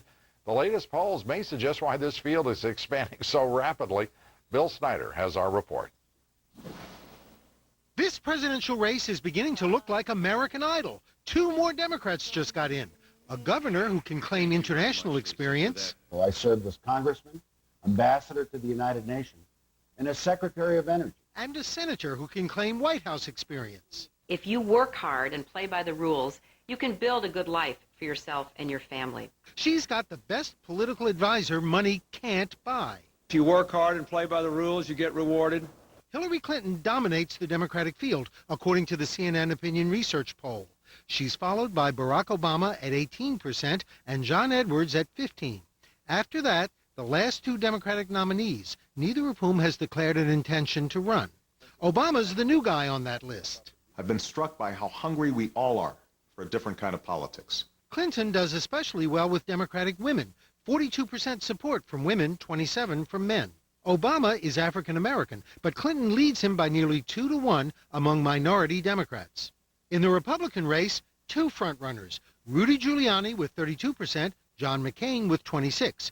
No one else in double digits. Older Republicans prefer McCain, the Vietnam War hero. Younger Republicans prefer Giuliani, the hero of 9/11. First report I got of September 11, back on September 11, was a twin-engine plane hit the North Tower. Do conservatives prefer one over the other? No. That's the opening Brownback is hoping to exploit. I am a conservative, and I'm proud of being a conservative, but I'm a conservative that believes in addressing problems, not ignoring them. There are 3 frontrunners in each party. For the Democrats, Clinton, Obama, and Edwards, and they all face questions about their electability. For the Republicans, Giuliani, McCain, and Romney, and they all face questions about their conservatism. And that's why so many other candidates say, hey, I might have a chance. Lou? Well, the Republicans may be doing that, but aren't there any Democrats talking about liberalism versus the Republicans' conservatism? Isn't that an issue over there? I think Democrats have gotten beyond political correctness right now. There's a lot of pressure on, of course, the Iraq War, and a lot of debate over who's most correct on the Iraq War, and some criticism of the various candidates. But I think if you talk about political correctness these days, it's probably as much a problem for conservatives as it has been for liberals. Well, actually, I was just talking about, the idea of who's more conservative. Is there a discussion amongst the Democrats as to who's more liberal? Yeah, well, you're getting some of that discussion, but I think among Democrats it's focused on the war. Whenever I talk to a Democrat, they always ask one question: can Hillary get elected? And whenever I talk to a Republican, they always ask one question: who can beat Hillary? Right. That seems to be what this race is likely to be about. And it's impressive to see where she stands in these polls. I mean, she is dominating with all of the furor over this, what would you call it, charisma storm of Obama's. I mean, she is dominating. Yeah, that's right. And in part, that's because there's a lot of, among Democrats, there's a lot of Clinton nostalgia out there among Democrats who remember the 90s very fondly, if only because they liked President Clinton, they liked his wife, and they were making a lot of money. Bill Snyder suggesting that there would be some sort of material interest in all of this. Shame on you. Thank you, Bill Snyder. Okay. One of the strongest storms of this winter brought more snow and ice to the west over the weekend. Harsh conditions in the plains are being blamed for at least 11 traffic deaths. In Colorado, rescuers are looking for a snowshoer who disappeared on a solo outing. Southern New Mexico picking up 9 inches of snow, closing a major interstate. And in Arizona, snow as far south as Phoenix and Tucson. Salvage crews tonight are preparing to remove fuel from a listing freighter off southwestern Britain. The grounded freighter was crippled by a storm and deliberately run aground to keep it from sinking. About 200 containers fell overboard. Dozens of those containers washed up on shore. Local police trying in vain to keep people from looting the contents. Those contents, by the way, include motorcycles, car parts, household possessions. Scientists have monitored, by the way, where those lost containers drift to study ocean currents. Containers, and they're estimated to be 1 million of those containers that have slipped overboard over the course of the years. Those containers filled with things like Nike shoes spilled into the ocean off North Korea and then washed up on the Washington coast beaches, giving scientists important information studying the current flows of the ocean around the world. President Bush tomorrow delivers his State of the Union address to Congress and the nation.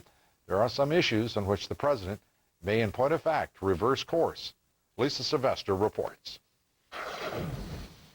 President Bush on Tuesday is expected to warn the nation the federal budget deficit is out of control. It's a reversal for an administration that has pushed tax cuts and has requested the national debt ceiling be raised 4 times in the last 5 years. Now the White House is calling for fiscal restraint. It's just one of several recent U-turns. On Iraq, a reluctant admission, mistakes were made. On warrantless wiretapping, the Bush administration has agreed to court reviews. On energy, the president, who has gone to bat for oil companies, is now expected to make a vigorous pitch for alternative fuels. So what accounts for the change? Popularity in the low 30s, Democratic takeover of both houses of Congress, and continued drop in public approval of the war in Iraq. But White House critics say, hold on. They're worried the Bush administration is dishing out plenty of new rhetoric with no results. There's a big difference between a rhetorical U-turn and an actual U-turn. Actually, all of the president's policies still reflect stay the course, stay the course. Skeptics point to last year's State of the Union address. President Bush had his famous line, America is addicted to oil. Little was done to wean the country off that addiction. But this time there is a difference. Last year, President Bush was addressing a Republican Congress. This year, it's a Democratic Congress. And that means more oversight and more accountability. Democrats will be watching to make sure what President Bush says in tomorrow's State of the Union address, that there actually is a follow-through and not empty promises. Lou? And Lisa, you have to admire the irony with Republican lawmakers now calling upon the Democratic Congress to exercise more oversight. You got to love that. Indeed, Lou. There are a lot of changing places going on here in Washington these days.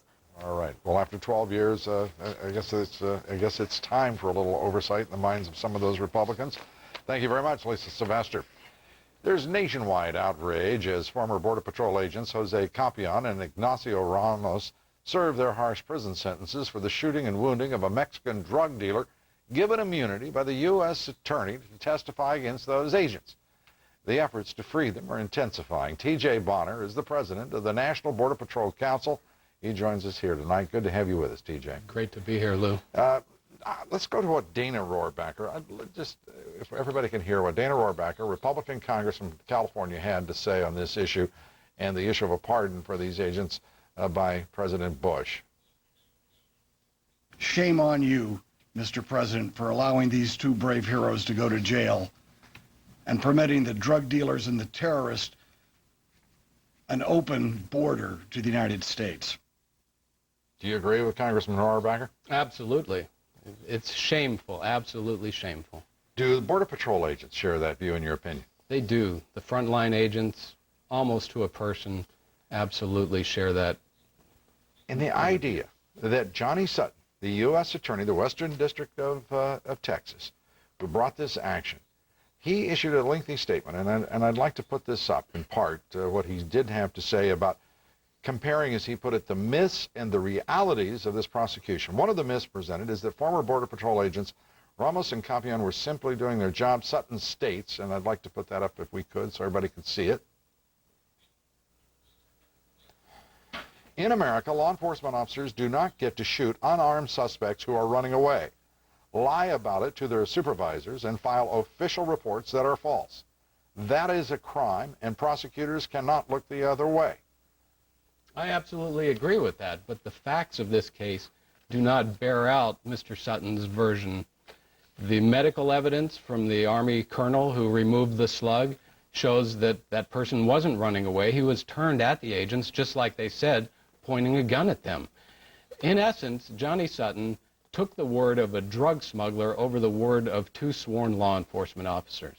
And took on really quite a vigorous prosecution here, because that really is the only evidence he had, is the word of that drug dealer. Right. Not just a prosecution, it was a persecution of two innocent men. The idea that this could happen is just, to me, astonishing.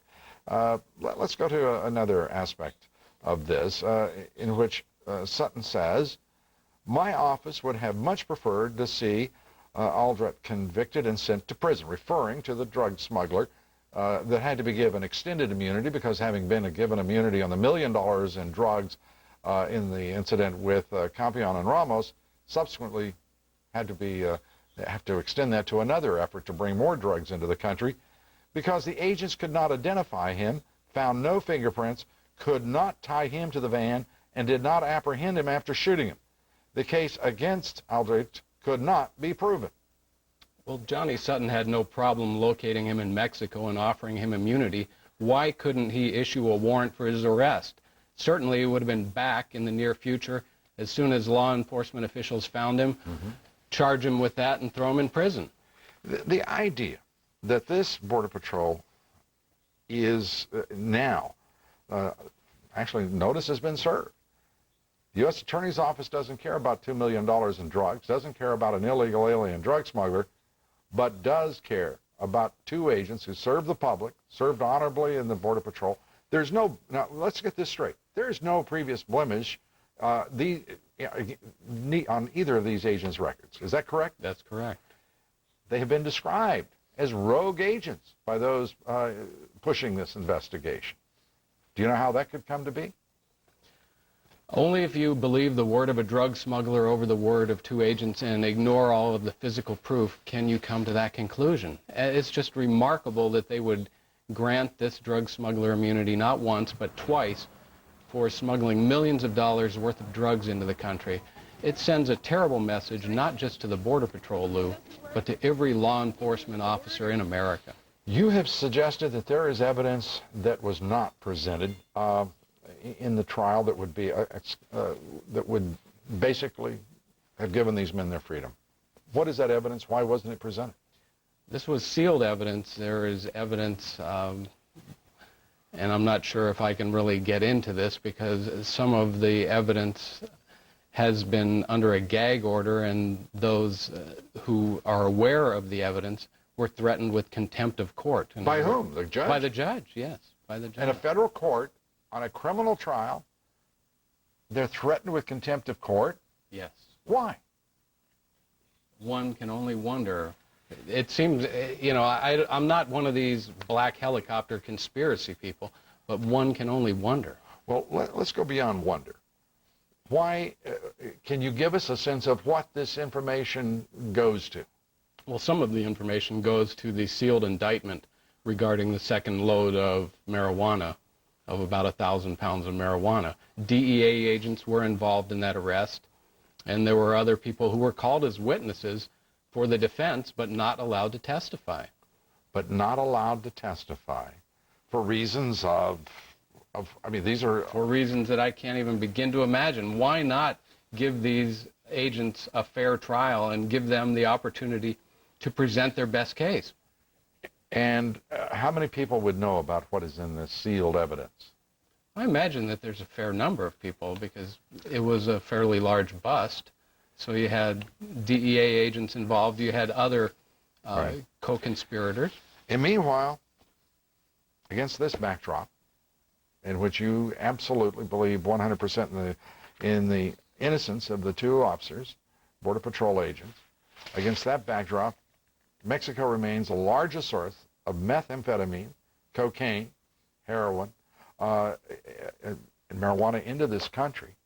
And yet, Border Patrol agents to this very day are prescribed from enforcing the law and stopping illegal immigration into this country. That's the reality. That is the reality, Lou, and it's a very sad reality for every American that there are forces at play that want our borders wide open.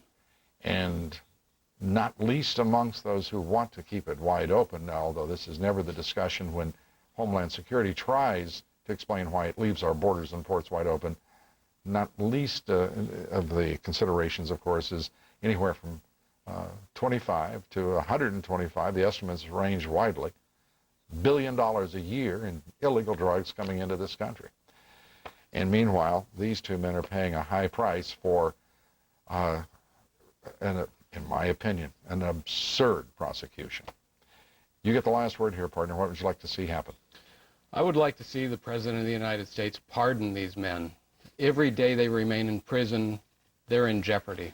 Okay. Right now, they're in lockup, isolation for 23 hours a day, Lou. It's criminal what has happened to these two fine heroes. And we know where the responsibility rests. TJ, thank you very much. TJ Bonner. If you'd like to help the Ramos and Capian families contribute to their defense fund, you can send your donations to the Border Patrol Agents Legal Defense Fund and Relief Fund, P.O. Box 47208, Tampa, Florida 33647. That information and other ways you can help the agents can be found on our website, LouDobbs.com. Now, to be clear, we have asked, and we did ask, U.S. Attorney Johnny Sutton, who prosecuted this case, to join us here on this program. He's declined. Our invitation remains wide open. We want to extend that to Alberto Gonzales, the U.S. Attorney General, the President of the United States, whoever in this administration would like to respond to what in the world that Justice Department is doing and why they think this is in some way helpful to enforcing our borders and shutting down the drug traffic and supporting our law enforcement officers. A reminder now to vote in today's poll. Do you believe illegal aliens should be eligible for in-state tuition at U.S. colleges and universities? Yes or no? Please cast your vote at LouDobbs.com. The results coming up here momentarily. Up next, best-selling author, historian Michael Oren joins us with some very blunt words about our prospects in Iraq. Stay with us.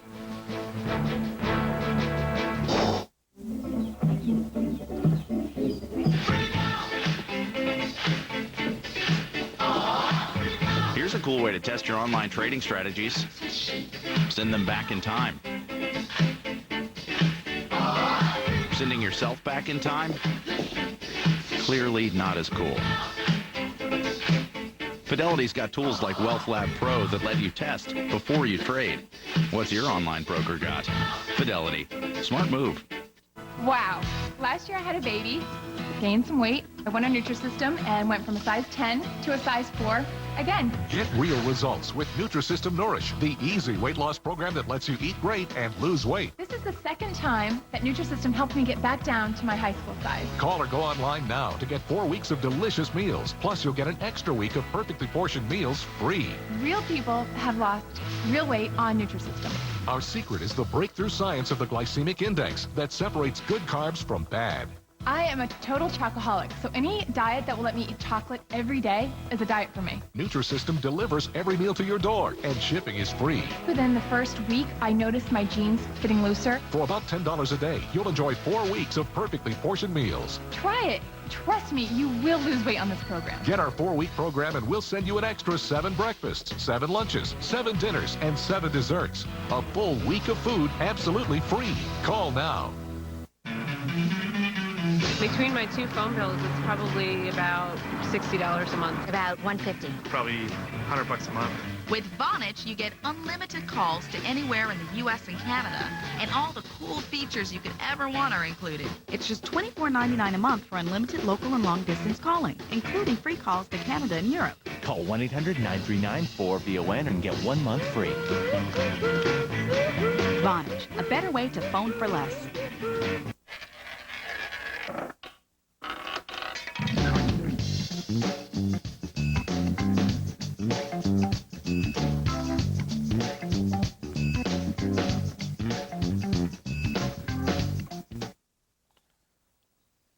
president, the military, the Congress, all trying to figure out how to reduce the levels of violence in Iraq. My guest tonight brings a unique perspective to America's involvement in that region. The author of a new book, Power, Faith, and Fantasy, America in the Middle East, 1776 to Present. Michael Oren joins us here. Good to have you with us, Michael. Good evening, Lou. A fascinating book, a fascinating treatise, and the history I think every reader will find revelatory and surprising. Let's go first to the issue at hand. Iraq, reinforcements, staying the course, new strategy, your take. My take is that it's not the number of troops you have in Iraq, it's what those troops do. And what American troops could do in Iraq, I don't think American society could sustain. Speaking as an historian, I know how Iraq was created by the British, how it was sustained by Saddam Hussein, always by preponderance of central brutal force. People basically had a gun to their heads. If they were going to be, the British said to them, you're going to be part of Iraq or you're going to die. And I don't see America being in a position to do that. Not with our national values. Yet the effort to bring democracy certainly would be consonant with those national values. They're actually in conflict here. They're definitely in conflict, and I think my book is trying to stress that these themes of power and faith in America's involvement in the Middle East over the course of 230 years, sometimes they were in harmony, but often they were in conflict, and here definitely is a case of a conflict between the two. Power, faith, and fantasy. I compliment you on an extraordinary book, but an extraordinary title because it absolutely coalesces around the situation we find ourselves in Iraq. The extrication. Difficult.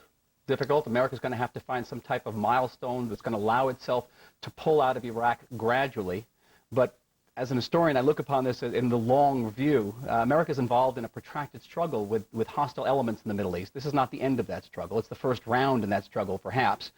This is more like the Battle of Bull Run and not Gettysburg, more like the Battle of Bataan and not Midway. America's going to have to regroup and rethink the way it's going to carry on this struggle in the future. And the enemy is?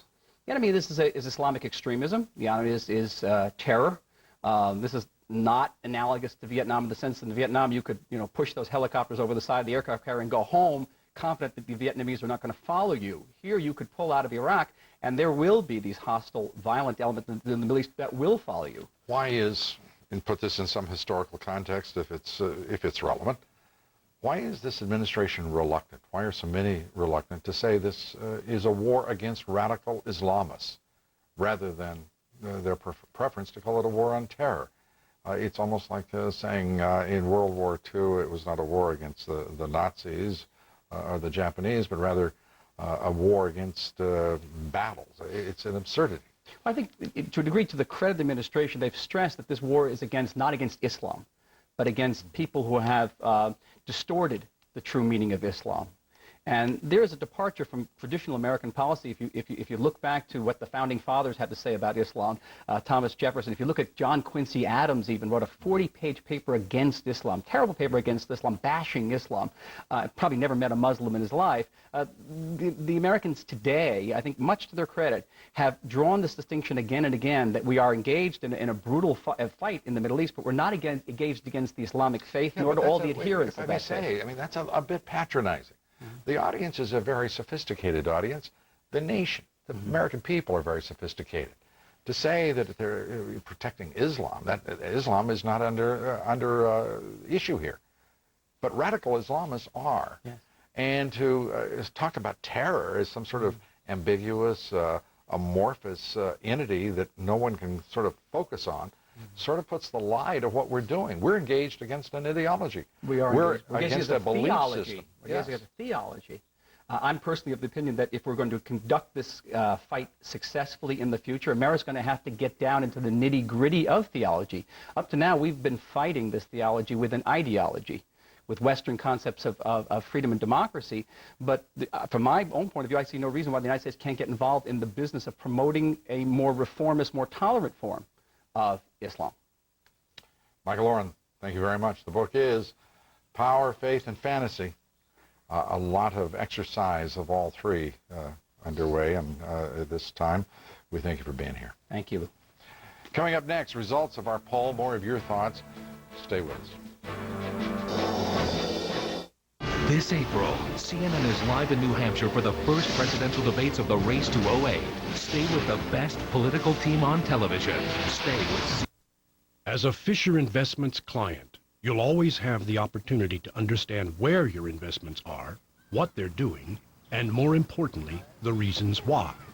The way we see it, the more you know, the more you'll rest assured, and the quicker you can get back to what matters most, your life. Fisher Investments. Invest assured. For a free copy of the 8 biggest mistakes investors make, call 1-888-48-FISHER or visit fisheroffer.com. Cold sores are gonna clear up. Put on a happy face. Want 'em gone fast? Get Herpes L. Unlike other treatments, it helps heal lips fast, soothes skin, and protects lips. Herpes L. Just put on a happy face. America's changing shape with Dexatrim Max 2O, now in 2 delicious new flavors. Gives me and my water a boost. Size 8, here I come. Helps curb cravings. A healthy way to max out your weight loss. Dexatrim Max 2O. Max out your water. In the battle against dry, rough, cracked feet, are you losing? Fight back with Gold Bond Foot Cream. Its penetrating formula helps heal dry feet like ordinary lotions can't. For victory over rough, cracked skin, Gold Bond Foot Cream. Victory over defeat.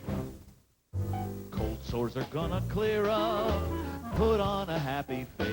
Want 'em gone fast? Get Herpes L. Unlike other treatments, it helps heal lips fast, soothes skin, and protects lips.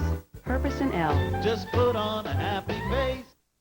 At UFC 67, it will be all or nothing when 2 of the most dangerous fighters in the world make their long-awaited UFC debut.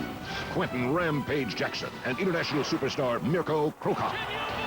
Then new UFC middleweight champion Anderson the Spider Silva brings his devastating strikes to the octagon against the Ultimate Fighter winner Travis Lutter. Man, that was impressive. The Ultimate Fighting Championship presents UFC 67, All or Nothing. Live Saturday, February 3rd from the Mandalay Bay Event Center in Las Vegas. Only on pay-per-view.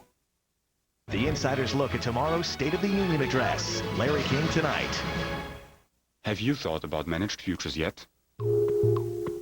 At Superfund, we offer managed futures funds to qualified private investors. Interested? Call us for your free information kit or contact your financial advisor. Call 1-888-50-SUPER or go to superfundinfo.com. Find out if Superfund managed futures are right for your portfolio. Superfund. I'm Wolf Blitzer in Washington. Coming up at the top of the hour, the blood of civilians spills in Baghdad, where twin attacks in open-air markets kill at least 100 people. Is the insurgency becoming more lethal and more sophisticated? We'll ask the New York Times Baghdad bureau chief, John Burns. Anatomy of a smear, rumors flying about Senator Barack Obama's early education, but CNN travels the globe to get the real story. And Americans say they're ready for a woman to be the commander-in-chief. But is Senator Clinton the right woman for the job? We'll take a closer look at some of the possible potholes for Senator Clinton on the road to the White House. And the Speaker's daughter, Alexandra Pelosi, is on the road covering the religious right. We'll have a preview of her new film. All that coming up right here in the Situation Room. Lou Dobbs Tonight continues right after this.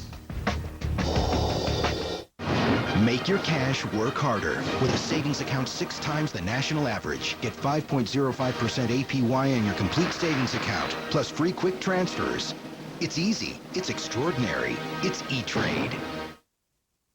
Here's a radically simple suggestion from eLoan. Spend too much money spreading the holiday cheer? Consolidate your debt with a home equity loan and pay one low monthly rate. Just call 1-800-TRY-eLoan or go to eLoan.com. eLoan. Radically simple.